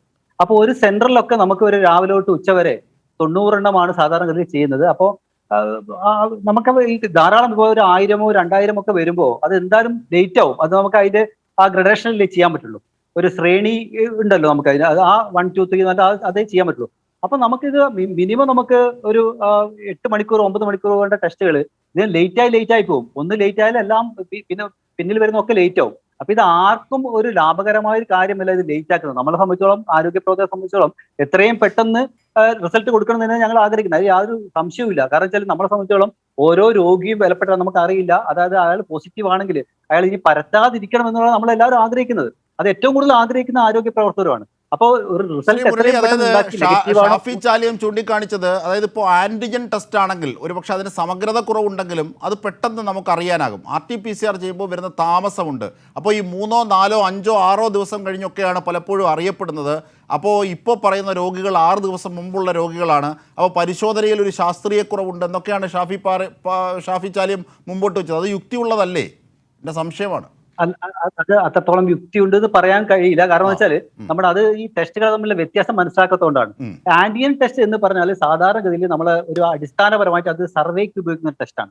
അതിന് ഒരു പോസിറ്റീവ് ആണെങ്കിൽ പോസിറ്റീവ് ആണെന്ന് പറയാം, പക്ഷേ നെഗറ്റീവ് ആണെങ്കിൽ ഒരിക്കലും നെഗറ്റീവ് ആണെന്ന് പറയാൻ പറ്റില്ല. അതായത് ധാരാളം ഫാൾസ് നെഗറ്റീവ് കിട്ടുകയില്ല. കാരണം പോസിറ്റീവ് ആയിരിക്കും, പക്ഷെ നെഗറ്റീവ് ടെസ്റ്റ് കിട്ടും. അപ്പൊ ആ റിസ്ക് ഉണ്ട്. കാരണം ഒരു പോസിറ്റീവ് ആള് നെഗറ്റീവ് ആണെന്ന് പറഞ്ഞ് നമ്മുടെ സമൂഹത്തിൽ നടക്കുന്ന പോലെ റിസ്ക് വേറെ ഇല്ല. അതേസമയം RT-PCR അത് വളരെ വളരെ കുറവാണ്. ട്രൂനാറ്റ് ടെസ്റ്റിനും അത് വളരെ കുറവാണ്. അതുകൊണ്ട് ട്രൂനാറ്റോ അല്ലെങ്കിൽ RT-PCR ചെയ്യണമെന്ന് നമ്മൾ ആരോഗ്യ പ്രവർത്തകർ പറയുന്നതിന് അടിസ്ഥാന കാരണം അതാണ്. ഒരിക്കലും ആന്റിജൻ ടെസ്റ്റ് നമുക്കൊരു നെഗറ്റീവ് കിട്ടിയാൽ അത് 100% നെഗറ്റീവ് ആണെന്ന് പറയാൻ പറ്റില്ല. അതാണ് നമ്മുടെ സമൂഹത്തിൽ ഏറ്റവും വലിയ ഗുരുതരമായ അവസ്ഥ ഉണ്ടാക്കുന്നത്. കാരണം ഒരു ആലോചിച്ച് നോക്കൂ, ഒരു പോസിറ്റീവ് ഒരാൾ നെഗറ്റീവ് ആണെന്ന് വിശ്വസിച്ച് നടക്കുന്നതിന്റെ ഒരു ഗുരുതരാവസ്ഥ ആലോചിച്ച് നോക്കൂ. അപ്പൊ അത് ഉണ്ടാവാതിരിക്കാൻ വേണ്ടിയിട്ടാണ് നമ്മൾ എപ്പോഴും RT-PCR അല്ലെങ്കിൽ ട്രൂനാറ്റ് ചെയ്യണമെന്ന് ആരോഗ്യ പ്രവർത്തകർ. ശ്രീ ഷാഫി ചാലിയം, താങ്കളുടെ സംശയം തീർന്നോ ടെസ്റ്റിംഗുമായി ബന്ധപ്പെട്ട്? ഒരു ആരോഗ്യ വിദഗ്ധനാണ് പറയുന്നത്, രാഷ്ട്രീയ. ഞാൻ ഡോക്ടർ മുരളിയോടാണ് ചോദിക്കുന്നത്. മുഖ്യമന്ത്രി പറയുന്ന ദൈനംദിന കണക്കുകൾ ശരിയാണോ? സിമ്പിൾ ക്വസ്റ്റ്യൻ ആണ്. ഇന്ന് ഇത്ര രോഗികൾ എന്ന് പറയുമ്പോൾ ഇന്ന് കിട്ടിയ വിവരമാണോ? 5, 6 ദിവസം മുമ്പ് ടെസ്റ്റ് നടത്തിയവിടെ വിവരമാണ് ഇന്ന് കിട്ടുന്നത്. 6 ദിവസം മുമ്പുള്ള കേരളത്തിലെ രോഗികളെ കണക്ക് എന്നല്ലേ മുഖ്യമന്ത്രി പറയേണ്ടത്? ദൈനംദിന കണക്കാണോ ഇല്ലയോ എന്ന് സിമ്പിൾ ചോദ്യത്തിന് ഡോക്ടർ മുരളിയുടെ വിശദീകരണം ഞാൻ ആഗ്രഹിക്കുന്നു. സ്റ്റാറ്റിക്സിനെ കുറിച്ച് കൃത്യമായിട്ട് പറയാൻ നമുക്ക് പറയില്ല. നമ്മളെ ഇൻസ്റ്റിറ്റ്യൂഷനെ കുറിച്ച് മാത്രമേ നമുക്ക് പറയാൻ പറ്റുള്ളൂ. പക്ഷേ ഒരു കാര്യം എനിക്ക് ഉറപ്പാണ്. കാരണം നമ്മളെ ഇൻസ്റ്റിറ്റ്യൂഷനിൽ തന്നെ നമ്മൾ ആദ്യം ഒരു ദിവസം കൊണ്ട് കൊടുത്ത ടെസ്റ്റുകൾ ഇപ്പോൾ 3ാമത്തെ 4ാമത്തെ ദിവസം കൊടുക്കാൻ പറ്റുന്നുള്ളൂ. കാരണം നമ്മൾ ചെറിയൊരു ഹോസ്പിറ്റലിൽ പോലും അതെനിക്ക് നേരിട്ട് അറിയാവുന്ന കാര്യമാണ്. അപ്പൊ അത് ഒരു വലിയ സംസ്ഥാന സംബന്ധിച്ചുള്ള എത്രത്തോളം ലേറ്റ് ആവും എന്നുള്ളത് യാതൊരു സംശയമില്ല. അത് എനിക്ക് തോന്നുന്നു അത് ഒരു തെറ്റിദ്ധാരണയാണ്. കാരണം വെച്ചാൽ ആർക്കാണ് അത് ലേറ്റ് ആക്കിയിട്ടുള്ള ഗുണം? ഓരോ പ്രാവശ്യം ലേറ്റ് ആവുന്നതോറും കൂടുതൽ കേസുകൾ വർദ്ധിക്കുകയല്ലേ ചെയ്യുന്നത്. അപ്പൊ നമ്മളെ സംബന്ധിച്ചോളം, ആരോഗ്യ പ്രവർത്തകരെ സംബന്ധിച്ചോളം എത്രയും പെട്ടെന്ന് റിസൾട്ട് ഉണ്ടാക്കുന്നത് തന്നെയാണ് ആവശ്യം. ഗവൺമെന്റ് സംബന്ധിച്ചോളം ഞാൻ തിരിച്ചെത്താം, രണ്ടുപേരിലേക്ക് തിരിച്ചെത്താം. ശ്രീ VK സനോജ്, അതാണ് ഒരു സിമ്പിൾ ചോദ്യം. എന്റെ ചോദ്യം ആക്ഷേപമല്ല. ഒരു മിനിറ്റ്, ഞാൻ ഗവൺമെന്റിനെ ആക്ഷേപിക്കുന്നില്ല, എനിക്കതിൽ പരാതിയുമില്ല. ഞാൻ പറയുന്നത് ഇത്ര മാത്രം കാര്യം. ഇവിടെ പറയുന്ന ദൈനംദിന കണക്കുകൾ കോവിഡ് സംബന്ധിയായി എങ്ങനെ പറയാൻ സാധിക്കുന്നു? കാരണം ഒരാളെ ടെസ്റ്റ് നടത്തിയാൽ അതിന് റിസൾട്ട് 6 ദിവസമോ 5 ദിവസം പിടിക്കും എന്ന് അതിന് കാരണമാണ് ഡോക്ടർ വിശദീകരിക്കുന്നത്. അണ്ടർസ്റ്റാൻഡ്, നമുക്കത് മനസ്സിലായി. പക്ഷെ ഒരു ദൈനംദിന കണക്ക് ഈ കോവിഡ് കേസിൽ എങ്ങനെ പറയാനാകും? RT-PCR ടെസ്റ്റ് നടത്താനുള്ള പരിമിതികൾ നമുക്കറിയാം. ഇന്ന് ഞാൻ 2 പ്രൈവറ്റ് ഹോസ്പിറ്റൽ ബന്ധപ്പെട്ടു. അവിടുത്തെ മെഷീൻസും അവിടുത്തെ റിയാജൻസും ഒരുമിച്ച് 90 ടെസ്റ്റ് നടത്താം, അല്ലെങ്കിൽ 60 ടെസ്റ്റ് നടത്താം. 5.5 മണിക്കൂർ കൊണ്ട് RT-PCR ടെസ്റ്റ് നടത്തി സ്വകാര്യ ഹോസ്പിറ്റലിൽ നിന്ന് കിട്ടുന്നുണ്ട്. എന്നാൽ നമ്മുടെ ഗവൺമെന്റ് സംവിധാനങ്ങൾക്ക് അതിന് കഴിയില്ല. 1 എക്യുപ്മെന്റ്സിന്റെ അഭാവം, 2 രോഗികളുടെ എണ്ണത്തിന്റെ അമിതമായ വർധനവ്, 3 റിയാജൻസിന്റെ ക്ഷാമം. അപ്പൊ RT-PCR എന്ന ഫലപ്രദമായ കോവിഡ് ടെസ്റ്റ് നടത്തി കിട്ടുന്നതാണ് നമ്മുടെ സംസ്ഥാനത്തെ ദൈനംദിന ഇന്നത്തെ രോഗികളുടെ എണ്ണം നമുക്ക് പറയാൻ സാധിക്കുള്ളൂ. ഒരുപക്ഷെ ഇന്ന് മരിച്ച രോഗികളുടെ എണ്ണം മുഖ്യമന്ത്രി പറഞ്ഞ് കൃത്യമായിരിക്കും. അതേമാതിരി രോഗമുക്തി നേടിയവരുടെ എണ്ണവും കൃത്യമായിരിക്കും. പക്ഷേ ഇന്ന് രോഗം പിടിപെട്ടവരുടെ എണ്ണം 30,000 എന്ന് പറയുന്നത് എന്ത് സ്റ്റാറ്റിസ്റ്റിക്സിന്റെ അടിസ്ഥാനത്തിലാണ്? ഇതാണ് ഞാൻ ഡോക്ടർ മുരളിയോട് മറുപടി കൊടുക്കൂ. ശ്രീ മുരളി, ഡോക്ടർ മുരളി, എനിക്ക് ക്ലിയർ ആയില്ല. ക്ലിയർ ആയില്ല, ഒന്നുകൂടി ചോദിക്കുമത്. അതായത് അദ്ദേഹം പറഞ്ഞത് രോഗമുക്തി എന്ന് മുഖ്യമന്ത്രി പറയുന്നത് ഇന്നത്തെ കണക്കനുസരിച്ച്, ദൈനംദിന കണക്കനുസരിച്ച് അതിനകത്ത് ബാലിശമായ ഒരുപാട് വശങ്ങളുണ്ട് എന്ന് എനിക്ക് തോന്നുന്നു. പക്ഷേ എങ്കിൽ പോലും ഡോക്ടർ അതിനെ വിശദീകരിക്കണം. കാരണം ഈ രോഗമുക്തിയുടെ വശം മുഖ്യമന്ത്രി പറയുന്നത് ശരിയാണ്, മരണങ്ങൾ ഇന്നലെ സംഭവിച്ചു എന്ന് പറയുന്നതും ശരിയാണ്. പക്ഷേ ഈ 32,000 പ്രതിദിന കണക്കുകൾ ഇന്നലത്തെ പരിശോധനയിൽ ഉണ്ടായി എന്ന് പറയുന്നത് എത്ര കണ്ട് ശരിയാണ്? കാരണം RT-PCR എടുക്കുമ്പോൾ സ്വാഭാവികമായി ദിവസങ്ങൾ വൈകുന്നുണ്ടല്ലോ. അപ്പോൾ ഇന്നലത്തെ കണക്ക് അല്ലെങ്കിൽ ഇന്നത്തെ രോഗികൾ എന്ന ദിനദിന കണക്കുകൾ പറയുന്നതിൽ, രോഗികളുടെ കണക്കുകൾ പറയുന്നതിൽ ഒരു അശാസ്ത്രീയമില്ലേ? അതിൻ്റെ സ്റ്റാറ്റിസ്റ്റിക്സ് എന്താണ്? ഇതാണ് ശ്രീ ചാലിയം ചോദിക്കുന്നത്. ഞാനൊരു സ്റ്റാറ്റിക്സ് വിദഗ്ധനല്ല, പക്ഷേ നമ്മളെ സംബന്ധിച്ചോളം നമ്മൾ എപ്പോഴും കാണുന്ന വെച്ചാൽ നമുക്ക് ഓരോ ദിവസത്തെ കേസുകളെ കുറിച്ചല്ലേ പറയാൻ പറ്റുള്ളൂ. അപ്പൊ നമ്മള് ഇന്നത്തെ കേസുകൾ നാളെ പറയും, നാളത്തെ മറ്റന്നാൾ പറയും, അത്രയല്ലേ പറയാൻ പറ്റുള്ളൂ. നമുക്ക് ഓരോ ദിവസത്തെ കേസുകൾ കറക്റ്റ് ആയിട്ട് നമുക്ക് എങ്ങനെയാണ് പറയാൻ പറ്റുന്നത്? കേസുകൾ നമ്മൾ എത്രത്തോളം വരുന്നുണ്ട്, ആ ടെസ്റ്റ് ചെയ്ത് പോസിറ്റിവിറ്റി കണക്കിന്റെ മുറയ്ക്കാണ് ഓരോ ദിവസവും ദിനേനയുള്ള കണക്കുകൾ പറയുന്നത്. അതിലെന്താണ് അതിനകത്ത് ഒരു തർക്കത്തിന്റെ താർക്കിക വിഷയം എന്താണ് എന്ന് അദ്ദേഹത്തിന് മനസ്സിലാകുന്നില്ല. ഞാൻ തിരിച്ചെത്താം രണ്ടുപേരിലേക്ക് തിരിച്ചെത്താം. ശ്രീ VK സനോജിലേക്ക്. VK സനോജ്, അതായത് സംസ്ഥാനം ഓക്സിജൻ്റെ കാര്യത്തിൽ, പ്രതിരോധത്തിൻ്റെ കാര്യത്തിൽ എല്ലാം വലിയ രീതിയിൽ പോകുന്നുണ്ട്. പക്ഷേ ചിലയിടത്ത് സംഭവിക്കുന്ന വീഴ്ചകൾ ചൂണ്ടിക്കാണിച്ച് വളരെ ഗൗരവമായി ആ വിഷയത്തെ സമീപിക്കുന്ന മുസ്ലിം ലീഗ് ഒരിക്കലും കേന്ദ്ര സർക്കാരിൻ്റെ വിഷയങ്ങളും വലിയ വീഴ്ചകളും ഒന്നും വിഷയമാക്കുന്നില്ല. കാരണം അവിടെയൊക്കെ സാത്വിക ഭാവത്തിലാണ് മുസ്ലിം ലീഗ് പോകുന്നത്. ഇതാണ് മുസ്ലിം ലീഗ് പറഞ്ഞത്. ഒപ്പം BJP പ്രതിനിധി ഇവിടെ ഉന്നയിച്ച കാര്യങ്ങളെ സംബന്ധിച്ചും താങ്കൾക്ക് മറുപടി പറയാം. രാജ്യത്തിൻ്റെ അവസ്ഥ, സംസ്ഥാനങ്ങൾക്ക് നൽകുന്ന വിഹിതം. അല്ല, മുസ്ലിം ലീഗിൻ്റെ പ്രതിനിധി യഥാർത്ഥത്തിൽ രാജ്യത്ത് ഗൗരവമായി ചർച്ച ചെയ്യേണ്ട കാര്യങ്ങളല്ല ഇവിടെ ചർച്ച ചെയ്യുന്നത്. മുസ്ലിം ലീഗിൻ്റെ പ്രതിനിധി എന്താ പറഞ്ഞത്? ഞങ്ങളങ്ങനെ എല്ലാ കാര്യത്തിലും കയറി അഭിപ്രായം പറയുന്നവരല്ല. എത്ര ലാഘവത്തോടുകൂടിയാണ് പറഞ്ഞത്. ഇതങ്ങനെ എല്ലാ കാര്യത്തിലും പെടുത്തി അഭിപ്രായം പറയേണ്ട ഒരു കാര്യമാണോ? രാജ്യത്ത് ജനങ്ങൾ ഓക്സിജൻ കിട്ടാതെ പിടഞ്ഞു മരിക്കുന്നു. ഏറ്റവും ആവശ്യമായിട്ടുള്ള വാക്സിൻ, അതിന് സർക്കാർ പണം ഈടാക്കുന്നു. നേരത്തെ സർക്കാർ പറഞ്ഞു എല്ലാ വിഭാഗം ആളുകൾക്കും സൗജന്യ വാക്സിൻ കൊടുക്കുമെന്ന്. ആ പറഞ്ഞ പ്രഖ്യാപനത്തിൽ നിന്നും സർക്കാർ പുറകോട്ട് പോകുന്നു. തോന്നിയതുപോലെ വാക്സിന് വില വർദ്ധിപ്പിക്കാനുള്ള അവകാശം ഇന്ത്യയിലെ കുത്തകളെ ഏൽപ്പിക്കുന്നു.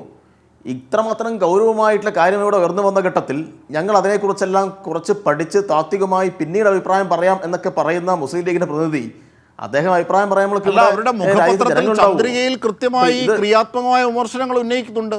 അതൊരു പ്രതിരോധമല്ലേ? അല്ല, ചന്ദ്രികയിൽ ഉന്നയിക്കുന്നതല്ല. ഒരു ചർച്ചയിൽ അദ്ദേഹം പറഞ്ഞത് ഞങ്ങൾ അതിനെക്കുറിച്ചൊന്നും ഇപ്പോൾ ആശങ്കപ്പെടുന്നില്ല, ഞങ്ങൾ അതിനെക്കുറിച്ചെല്ലാം ആലോചിച്ച് അഭിപ്രായം പറയുന്നുള്ളതാണ്. അതിനെക്കുറിച്ചാണ് ഞാൻ ഇവിടെ പരാമർശിച്ചത്. ഇവിടെ യഥാർത്ഥത്തിൽ അദ്ദേഹം ചൂണ്ടിക്കാണിച്ച കാര്യം എന്താ? പാലായിലെ ഒരു ഹോസ്പിറ്റലിനകത്ത് മാത്രമാണ്. അതെല്ലാം വളരെ ഒറ്റപ്പെട്ട സംഭവമാണ്. നേരത്തെ ഇവിടെ BJPയുടെ പ്രതിനിധി പറഞ്ഞത്,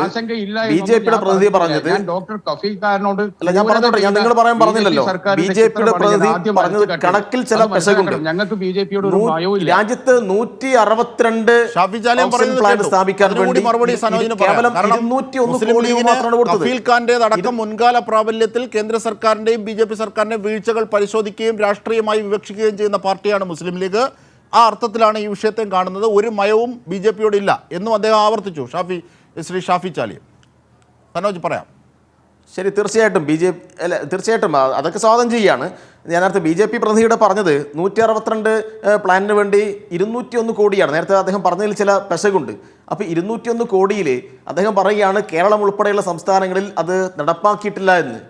ഞാൻ നേരത്തെ ഇവിടെ സൂചിപ്പിച്ചു, കേരളത്തിൽ ഓക്സിജൻ ഇപ്പോൾ അധികം ഉൽപ്പാദിപ്പിക്കുന്നുണ്ട്. എന്നാൽ BJP ഭരിക്കുന്ന സംസ്ഥാനങ്ങളിൽ ഓക്സിജൻ ഉൽപ്പാദനത്തിനകത്ത് ഉണ്ടായിട്ടുള്ള പിറകോട്ടടി ആരുടെ ഉത്തരവാദിത്വക്കുറവാണ്? അപ്പോൾ യഥാർത്ഥത്തിൽ കേന്ദ്ര ഏജൻസിയാണ്, കേന്ദ്ര നോഡൽ ഏജൻസിയാണ്. അവരാണ് ഈ 162 ഓക്സിജൻ പ്ലാന്റ് സ്ഥാപിക്കുന്നതിൽ ഗുരുതരമായിട്ടുള്ള വീഴ്ച വരുത്തിയിട്ടുള്ളത്. അപ്പോൾ ചുരുക്കി പറഞ്ഞാൽ ഇന്ന് സുപ്രീം കോടതി വളരെ കൃത്യമായിട്ട് നിരീക്ഷണം നടത്തിയിരിക്കുന്നു. കോടതി സ്വമേധയാ എടുത്ത കേസിനകത്ത് കേന്ദ്ര ഗവൺമെന്റിനോട് ചോദിക്കുകയാണ്, നിങ്ങളിങ്ങനെ വാക്സിന് വ്യത്യസ്തമായ വില നിർണ്ണയിക്കുന്നതിൽ എന്ത് മാനദണ്ഡമാണ്? അത് കോടതിയെ അറിയിക്കണമെന്ന് പറയുന്നു. അതുപോലെ തന്നെ ഈ കോവിഡ് പ്രതിരോധ പ്രവർത്തനങ്ങൾക്കകത്ത് കേന്ദ്ര ഗവൺമെൻറ് സ്വീകരിച്ച നടപടിക്രമങ്ങൾ അറിയിക്കണമെന്ന് പറയുന്നു. ഇപ്പോൾ കോടതി തന്നെ ആശങ്കപ്പെടുകയാണ്. കാരണം ഇത്രമാത്രം ജനങ്ങളുടെ ജീവൻ വെച്ചിട്ടുള്ള കളിയിൽ കേന്ദ്ര ഗവൺമെൻറ് സ്വീകരിക്കുന്ന ഈ അങ്ങേയറ്റ മനുഷ്യവിരുദ്ധമായിട്ടുള്ള സമീപനം അതിനകത്ത് കോടതിക്ക് തന്നെ ആശങ്കപ്പെടേണ്ടി വരുന്നു.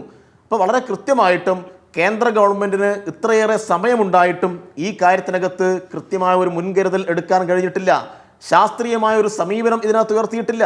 മോഡി ആദ്യം പറഞ്ഞു പാത്രം മുട്ടിയിട്ട് ഒച്ചയുണ്ടാക്കിയിട്ട് ആകാശത്തിൽ നോക്കാൻ പറഞ്ഞു, വെളിച്ചം അണക്കാൻ പറഞ്ഞു, വെളിച്ചം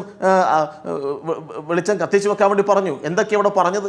ജനങ്ങളെ കൊണ്ട് എന്തെല്ലാമാണ് ചെയ്യിച്ചത്? യഥാർത്ഥത്തിൽ ആ സമയത്തൊക്കെ ഉപയോഗപ്പെടുത്തി ഈ രാജ്യത്തെ ജനങ്ങളെ രക്ഷിക്കാൻ ആവശ്യമായിട്ടൊരു ശാസ്ത്രീയമായ സമീപനം വളർത്തിയെടുക്കുകയായിരുന്നു വേണ്ടത്. ഇപ്പോൾ കേരളത്തിൽ അനുവദിച്ച എല്ലാ വാക്സിനുകളും കൃത്യമായി വിനിയോഗിക്കാൻ കേരളത്തിലെ ഗവൺമെൻറ് കഴിയുന്നു. സീറോ വേസ്റ്റേജാണ് പറഞ്ഞത്.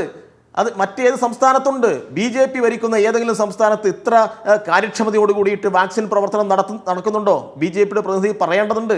ഇവിടെ കേരളം ആവശ്യപ്പെട്ട വാക്സിൻ നമ്മുടെ ചർച്ചയുടെ സമയം അതിന്റെ അന്തിമഘട്ടത്തിലേക്ക് പോകുമ്പോൾ ഒരു വിഷയം കൂടി നമുക്ക് ചർച്ച ചെയ്യേണ്ടതുണ്ട്. അത് സിദ്ദിഖ് കാപ്പൻ എന്ന ഒരു മാധ്യമപ്രവർത്തകന്റെ അവസ്ഥയെ സംബന്ധിച്ചാണ്.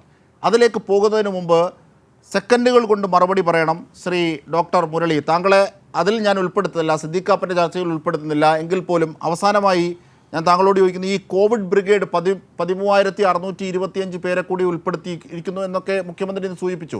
എന്നിട്ടും ആരോഗ്യ പ്രവർത്തകരുടെ ഒരു കുറവ് നമ്മുടെ കേരളത്തിലുണ്ട്, പ്രത്യേകിച്ച് ഇനി രോഗം കൂടുന്നൊരവസ്ഥയിൽ. അതിൻ്റെ അതാണ് പുതിയ ആശങ്കകൾ കൂടി നമുക്ക് ഉയരുകയാണ്. അതിനെക്കുറിച്ച് ഒരു പെട്ടെന്നൊരു പ്രതികരണം, അതേ സംബന്ധിച്ചൊരു വിശദീകരണം doctor. WHO general secretary Tedros Adhanom Ghebreyesus എന്ന് പറഞ്ഞത് ഇന്ത്യയുടെ സ്ഥിതി അതീവ ഗുരുതരമാണ്, 2600 ആരോഗ്യ പ്രവർത്തകരെ WHO ഇങ്ങോട്ട് അയക്കുന്നുണ്ടെന്നാണ്. അപ്പൊ അത്രത്തോളം സ്ഥിതിവിശേഷം ഗുരുതരമാണ് ഇന്ത്യയിൽ. WHO പോലും 2600 പേരെ അത് വേറെ രാജ്യത്തേക്കും ഇതുവരെ അയച്ചിട്ടില്ല. WHO അങ്ങനെ ഇന്ത്യയിലേക്ക് ആദ്യമായിട്ട് അയക്കുകയാണ്. അപ്പൊ നമുക്ക് അത്രത്തോളം ഗുരുതരമായുണ്ട്. ഇപ്പൊ നമുക്ക് ഇന്ന് അഹമ്മദാബാദിലും സൂറത്തിലും ഡൽഹിയിലും ഒക്കെ ആളുകളെ ശവശരീരങ്ങൾ കത്തിക്കാൻ പോലും സ്ഥലമില്ലാതെ പാർക്കുകളും ഒക്കെ പുതുതായിട്ട് ഉപയോഗിക്കാൻ ഗവൺമെന്റ് തുടങ്ങിയിരിക്കുകയാണ്. അപ്പൊ അത് അത്രത്തോളം ഗുരുതരമായ സ്ഥിതിവിശേഷത്തിൽ നമുക്ക് ആളുകൾ ധാരാളം ആവശ്യമുണ്ട്, യാതൊരു സംശയവുമില്ല. ആരോഗ്യ പ്രവർത്തകരെ സഹായിക്കാനും അവരുടെ കൂടെ നിൽക്കാനും ധാരാളം ആളുകൾ വേണ്ടി വരുന്നുണ്ട്. ഇത് അവസാനിക്കുന്നതിന് ഞാൻ ഒരു പോയിന്റ് കൂടി പറഞ്ഞുകൊള്ളട്ടെ. വാക്സിന്റെ കാര്യത്തിനെ കുറിച്ച് പറയുമ്പോൾ ഒരു കാര്യം എനിക്ക് സൂചിപ്പിക്കാതിരിക്കാൻ വയ്യ. കാരണം വെച്ചാൽ നമ്മുടെ IMA ആദ്യമേ പറഞ്ഞൊരു കാര്യമാണ് നമ്മുടെ ലോക്ക്ഡൌണിനെ കുറിച്ച്. ഇന്നിപ്പോ അതുകൂടി ഞാൻ പറഞ്ഞ് അവസാനിപ്പിക്കാം. അതായത് ലോക്ക്ഡൌൺ വേണ്ട എന്ന് എല്ലാ രാഷ്ട്രീയ പാർട്ടികളും പറഞ്ഞിട്ട് IMA പറഞ്ഞു എന്തായാലും വേണമെന്നുള്ളത്. ശാസ്ത്രീയമായിട്ട് ഏറ്റവും ആവശ്യം ലോക്ക്ഡൌൺ ആണ് ഞാൻ ഉറച്ചു വിശ്വസിക്കുന്നു. ഞങ്ങൾ ഏറ്റവും ആവശ്യമാണെന്ന് ഞങ്ങൾ വിശ്വസിക്കുകയും പറയുകയും ചെയ്തു. നിങ്ങൾ അത് രാഷ്ട്രീയ പാർട്ടികളും നേതാക്കളും സ്വീകരിക്കണം എന്നാണ് ഞങ്ങൾക്ക് അപേക്ഷയുള്ളത്. കാരണം വെച്ചാൽ കേരളത്തിന്റെ അടിസ്ഥാന സൗകര്യങ്ങൾ ഇന്ന് ഡ്രെയിൻ ചെയ്ത് പോയിക്കൊണ്ടിരിക്കുകയാണ്. ഒന്നും നമുക്ക് എത്രയും പെട്ടെന്ന് അത് തകരുന്നുള്ള മട്ടിലാണ് നിൽക്കുന്നത്. നമുക്ക് തൊട്ടറിയാൻ കാര്യം. അപ്പൊ അതുകൊണ്ട് നമുക്കൊരു ബ്രീത്തിങ് സ്പേസ് വേണം. അപ്പൊ ആ ബ്രീത്തിങ് സ്പേസിന് ഒരു ചെറിയ ഷോട്ട് നമ്മൾ കഴിഞ്ഞ പ്രാവശ്യം നടത്തിയ പോലെ 1 മാസം 2 മാസമല്ല, ഒരാഴ്ചയോ 10 ദിവസമോ ഒരു ലോക്ക്ഡൌൺ ഉണ്ടാവുന്നത് ഏറ്റവും നന്നായിരിക്കും. നമ്മുടെ ഒരു റീകൂപ്പ് ചെയ്യാൻ, നമ്മുടെ എല്ലാ നമ്മുടെ ഹെൽത്ത് ഇൻഫ്രാസ്ട്രക്ചറിന്റെ സൗകര്യങ്ങളൊക്കെ റീകൂപ്പ് ചെയ്യാൻ അത് ഏറ്റവും അനിവാര്യമായിരിക്കും എന്നാണ് IMA വിശ്വസിക്കുന്നത്. അതോടൊപ്പം തന്നെ വാക്സിന്റെ കാര്യത്തിൽ എല്ലാവർക്കും സൗജന്യമായി വാക്സിൻ നടത്തണം എന്ന് IMA വിശ്വസിക്കുന്നത്. അത് മാത്രമല്ല, ലോകത്തില് അമേരിക്കയിലെ എല്ലാ ഹെൽത്ത് സംഗതികളും ഹെൽത്തിന്റെ എല്ലാ ആക്ടിവിറ്റികളും പ്രൈവറ്റൈസ് ചെയ്ത നാടാണ് അമേരിക്ക. പക്ഷെ അമേരിക്ക പോലും ഇതുവരെ അവിടെ വാക്സിൻ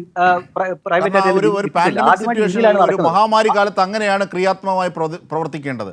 അവർ ലാഭാധിഷ്ഠിതമായ ഒരു രാഷ്ട്രീയ സാമൂഹിക പ്രക്രിയയാണ് കൊണ്ടുപോകുന്നത്. അതിൽ അഭിമാനം കൊള്ളുന്നവരാണ്, അതിനെ താത്വികമായി ന്യായീകരിക്കുന്നവരാണ്. എന്നിട്ട് പോലും ഈ പാൻഡമിക് സീസണിൽ വാക്സിൻ അമേരിക്ക സൗജന്യമായി നൽകുന്നു. ശരിയാണ്, ഡോക്ടർ പറഞ്ഞത് ശരിയാണ്. ഒരു പോയിന്റ് കൂടി പറഞ്ഞാൽ നിർത്തുകയാണ്. 1978 മുതൽ ഇന്ത്യയിൽ എക്സ്പാൻഡഡ് പ്രോഗ്രാം ഓഫ് ഇമ്മ്യൂണൈസേഷൻ തുടങ്ങി.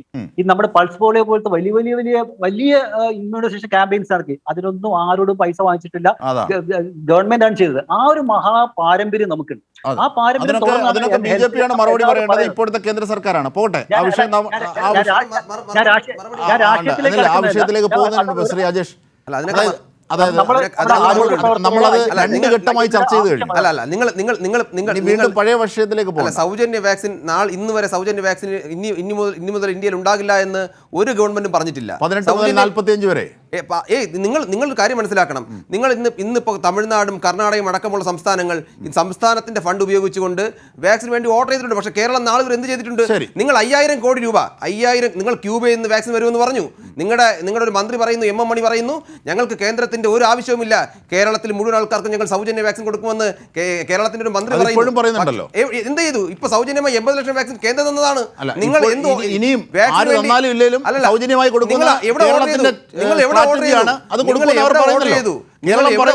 നിങ്ങൾ എവിടെയാണ് ഈ വാക്സിന് വേണ്ടി ഓർഡർ ചെയ്തിട്ടുള്ളത്? നമുക്കറിയാം, ആദ്യം ചെയ്യുന്ന ഓർഡർ ചെയ്യുന്ന സ്ഥലങ്ങൾക്കാണ് ആദ്യം വാക്സിൻ എത്തുക. കർണാടകയും തമിഴ്നാടും അടക്കമുള്ള സംസ്ഥാനങ്ങൾ ഇതിനുവേണ്ടി ഓർഡർ ചെയ്ത് കഴിഞ്ഞു. കേരളം അതിനുവേണ്ടി ഒരു ചെറു വിരലിറക്കിയിട്ടില്ല, അതിനുവേണ്ടി യാതൊന്നും ചെയ്തിട്ടില്ല. കേന്ദ്ര ഗവൺമെന്റ് പറഞ്ഞത് അതായത് കേരളം വളരെ നേരത്തെ ഡോസിന് ആവശ്യപ്പെട്ടിട്ടുണ്ട്. അതവിടെ ചർച്ച ചെയ്യേണ്ടത്. കേരളം വാക്സിൻ വേണ്ടി ഓർഡർ ചെയ്തിട്ടില്ല. എത്ര ഡോസ് വാക്സിൻ വേണമെന്ന് നിങ്ങൾ കേരളത്തിൽ അനുവദിച്ച ഡോസുകൾ കൃത്യമായും പിന്നെന്താ നടത്താൻ കേരളത്തിലെ ഗവൺമെന്റ് കഴിയുന്നുണ്ട്. ഇതൊക്കെ പ്രേക്ഷകർ വിലയിരുത്തട്ടെ. ഇതൊക്കെ നമ്മൾ ചർച്ച ചെയ്താണ്. നമ്മൾ അവസാന ഘട്ടത്തിൽ വിഷയത്തിലേക്ക് കേന്ദ്ര ഗവൺമെന്റിന്റെ ഉത്തരവാദിത്തമാണ്. നിങ്ങൾക്ക് ഗവൺമെന്റ് ഉത്തരവാദിത്തമാണ്. ബാധ്യതയില്ലേ? സംസ്ഥാനത്തിന് ഇതിനു വേണ്ടി ഒരു ബാധ്യതയുമില്ലേ? സംസ്ഥാനത്തിന്റെ ബാധ്യതയെല്ലാം സംസ്ഥാനം മാതൃകാപരമായി നിർവഹിച്ചിട്ടുണ്ട്. കേരളത്തിൽ വേറെ ഏത് സംസ്ഥാനമുണ്ട് ഇത്ര മാതൃകാപരമായി പ്രവർത്തനം സംഘടിപ്പിച്ചത്? ഞാനൊരു കാര്യം ചോദിക്കട്ടെ. ഇന്ത്യയിലെ 18-40 ഇടയിലുള്ള ജനസംഖ്യ എന്ന് പറഞ്ഞാൽ കേവലം 1 കോടി ആൾക്കാരാണല്ലോ. കേന്ദ്രം പറയുന്നത് എന്താ? നിങ്ങൾ 50% നിങ്ങൾ നേരത്തെ മാറ്റിവെച്ച കോടികൾ എത്രയാ അറിയുമോ? 34,000 കോടിയാണ് കോവിഡ് പ്രതിരോധ പ്രവർത്തനത്തിന് നിങ്ങൾ ബജറ്റിൽ വിലയിരുത്തിയത്.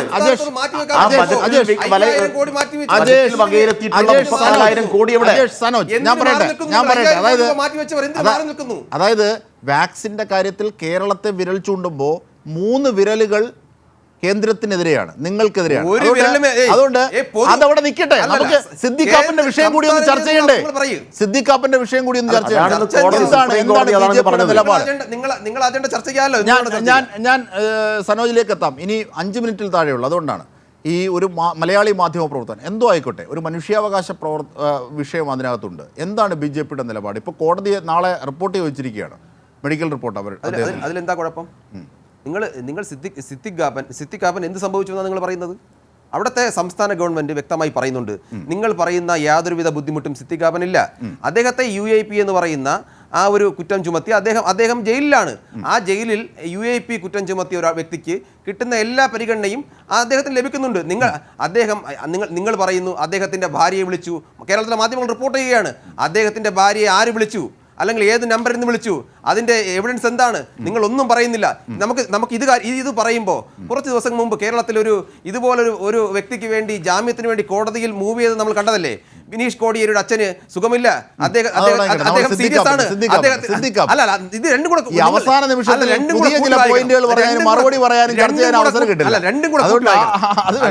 കൂട്ടി വായിക്കുന്നു. ഞങ്ങൾ വിഷയത്തിലുള്ള BJPയുടെ നിലപാട് പറഞ്ഞു. അല്ല, ഞങ്ങൾ സിദ്ദിഖാപ്പിന് യാതൊരു കുഴപ്പമില്ല. അദ്ദേഹം UAP കുറ്റം ചുമത്തി ജയിലിലാണ്. അദ്ദേഹത്തിന് ആ പ്രതിക്ക് ലഭിക്കേണ്ട എല്ലാ പരിഗണന അദ്ദേഹം ലഭിക്കുന്നുണ്ട് എന്നുള്ളതാണ് അതിന്റെ യാഥാർത്ഥ്യം. ശ്രീ ഷാഫി ചാലിയം, അദ്ദേഹത്തിന് ലഭിക്കേണ്ട എല്ലാ മനുഷ്യാവകാശങ്ങളും ലഭിക്കുന്നുണ്ട്. കട്ടിലിൽ ചെങ്ങല ബന്ധിച്ചാണ് അദ്ദേഹത്തെ ഇട്ടിരിക്കുന്നത്. ആര് പറഞ്ഞു? അതാണ് മറുപടി. ശ്രീ ഷാഫി ചാലിയം, താങ്കളുടേതാണ് അവസരം. നിങ്ങൾ പണ്ടേ വിദഗ്ധന്മാരാണ്, നിങ്ങൾ ഇത് വെറുതെ പറയുന്നതാണ്. എന്തെങ്കിലും തെളിവുണ്ടോ? അത് ആരാണ് പറഞ്ഞത്? ആരാണ് മൊബൈൽ? നിങ്ങൾ എന്നുദ്ദേശിക്കുന്ന മാധ്യമ പ്രവർത്തകരെയാണോ? നിങ്ങൾ എന്നുദ്ദേശിച്ചത് മാധ്യമ പ്രവർത്തകർ? ആരാണോ റിപ്പോർട്ട് ചെയ്തത് അവരാണ്, ആരാണോ പറഞ്ഞത് അവരാണ്. ശരി, ശ്രീ ഷാഫി ചാലിയം, സമയപരിമിതി ഉണ്ട്, അതുകൊണ്ടാണ് ഞാനൊന്ന് പറയട്ടെ. ഒന്ന്, നിങ്ങൾ ഈ വിഷയം കേരളത്തിലെ ഒട്ടുമിക്ക ചാനലും ഗൗരവകരമായി കഴിഞ്ഞ 2-3 ദിവസങ്ങളായി ചർച്ചക്കെടുത്ത വിഷയം കൈരളി എന്തുകൊണ്ട് എടുത്തില്ല എന്ന് ഞാൻ ഉറ്റുനോക്കുകയാണ്. ഇതൊന്നും നിലയിൽ നടത്തില്ല, 5 മാസമായി. ലോകത്തിന്റെ ചരിത്രത്തിൽ ഒരു കോവിഡ് രോഗിയെ ചങ്ങലയിൽ ബന്ധിച്ച സംഭവം ലോകത്തിൽ ആദ്യത്തെ ഞങ്ങളിത് മുണ്ടാതിരിക്കെ, നിങ്ങൾ സംസാരിക്കുമ്പോൾ ഞാൻ മുട്ടിയില്ലല്ലോ, അവിടെ ഇരിക്കെ കേക്ക്. ഞങ്ങൾ ഇതിനെ സംബന്ധിച്ച് ഇന്ന് അവരുടെ വീട്ടിൽ ഞങ്ങളുടെ MP പോയി, അവരുടെ ഭാര്യയുടെ വീട്ടില്. അവിടെ വെച്ച് ഞങ്ങൾ PV അബ്ദുൽ വഹാബ് MP പ്രധാനമന്ത്രിയുടെ ഓഫീസിലെ യാഷ് ഗാന്ധിയുമായി ബന്ധപ്പെട്ടു. ഞങ്ങൾ യൂത്ത് ലീഗിന്റെ ഉത്തർപ്രദേശ് ഘടകം ഇന്ന് മധുരയിലെ ഹോസ്പിറ്റലിൽ ചെന്നു, സന്ദർശിക്കാൻ വേണ്ടി ശ്രമം നടത്തി, അനുമതി തന്നില്ല. പക്ഷേ സൈഡ് ഡോറിലൂടെ ഞങ്ങൾക്ക് വളരെ കൃത്യമായി ഇയാളെ ചങ്ങലയിൽ ബന്ധിച്ച ദൃശ്യം ആരിഫ് എന്ന ഞങ്ങളുടെ പാർട്ടിയുടെ യൂത്ത് ലീഗിന്റെ നേതാവ് ഞങ്ങൾക്ക് അവിടുന്ന് റിപ്പോർട്ട് ചെയ്തു. അതിനുശേഷം അഡ്വക്കേറ്റ് തഫീർ അഹമ്മദ് എന്ന സമാജ്വാദി പാർട്ടിയുടെ നേതാവിനെ ഞങ്ങൾ വിളിച്ചു. ഇന്ന് അദ്ദേഹം ഹോസ്പിറ്റലിനകത്ത് കയറി അത് പിന്നെ മനസ്സിലാക്കുകയും അതിനെ തുടർന്ന് ഇന്ന് മിസോറാം ഗവർണർ ഇതിന്റെ യാഥാർത്ഥ്യാവസ്ഥ മുഴുവൻ ശ്രീധരൻപിള്ളക്ക് ഞങ്ങളുടെ പാർട്ടി ലീഡർഷിപ്പ് അവിടെ നടക്കുന്ന കൊടും ക്രൂരതകൾ അവസ്ഥയും ചങ്ങലയിട്ട് ബന്ധിച്ച് കിടക്കുന്ന അവസ്ഥയും എല്ലാം യാഷ് ഗാന്ധി എന്ന പ്രധാനമന്ത്രി ഓഫീസിനെ നേരിട്ട് വിളിച്ചു പറഞ്ഞിട്ടുണ്ട്. അതേപോലെ തന്നെ പിന്നെ ഇദ്ദേഹത്തെ പിന്നെ എന്താണ് ശ്രീധരൻപിള്ളയെ വിളിച്ച് പറഞ്ഞിട്ടുണ്ട്. അറിയിക്കേണ്ടവർ അതല്ല എന്ത് UAPA ചുമത്തി എന്താ ചെയ്ത് വാൽമീകി സമുദായത്തിൽപ്പെട്ട ഒരു കുഞ്ഞിനെ ക്രൂരമായി ബലാത്സംഗം കൊന്നിട്ട് മൃതദേഹം ആരും അറിയാതെ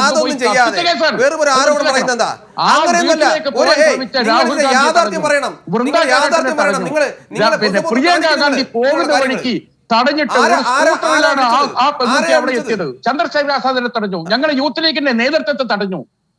ആരാണ് ഈ കുട്ടി? ഏതറിയാം? ആ കുട്ടിയുടെ ആ കുടുംബത്തിന് വീട്ടിൽ കയറി നോക്കും. ഹനുമാന്റെയും രാമന്റെയും സീതന്റെയും പടമാണ്.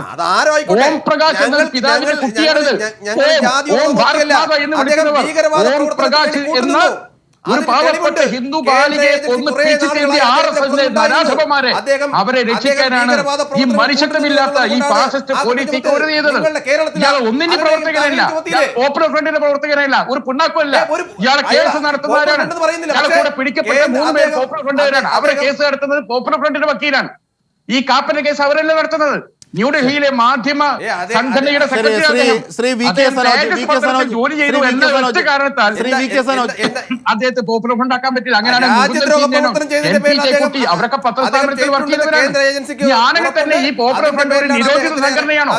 നിങ്ങൾ മനസ്സിലാക്കുന്നത് ഈ ക്രൂരതൊക്കെ ആർക്കു വേണ്ടിയാണ്? ഈ മുഖ്യമന്ത്രിയെ 5 മാസം എടുത്ത്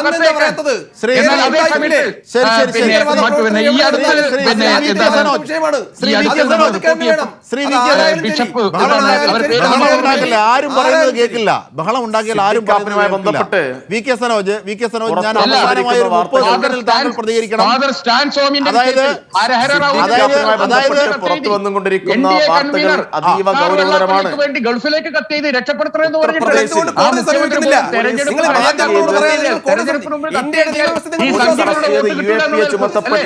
കോടതിയല്ലേ റിപ്പോർട്ട് ചോദിച്ചത്?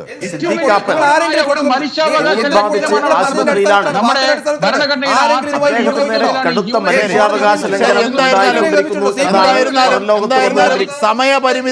സമയപരിമിതി വിഷയത്തെ ഇവിടെ നിർത്താൻ നിർബന്ധിതമാക്കുന്നു ഈ ചർച്ചയിൽ. എന്തായിരുന്നാലും മഹാമാരിയുടെ മറവിൽ എന്തൊക്കെയാണ് രാജ്യത്ത് നടക്കുന്നത്, ഏതൊക്കെയാണ് അതിലെ അനാരോഗ്യ പ്രവർത്തനങ്ങൾ, ആരൊക്കെയാണ് അതിൽ തിരുത്തേണ്ടത്, ഇതാണ് പ്രധാനമായും ചർച്ച ചെയ്ത് ചർച്ചയെ ക്രോഡീകരിക്കുമ്പോൾ പങ്കെടുത്തവർക്കൊക്കെ നന്ദി. ന്യൂസ് ആൻഡ് ന്യൂസിലൂടെ പൂർണ്ണമാകും.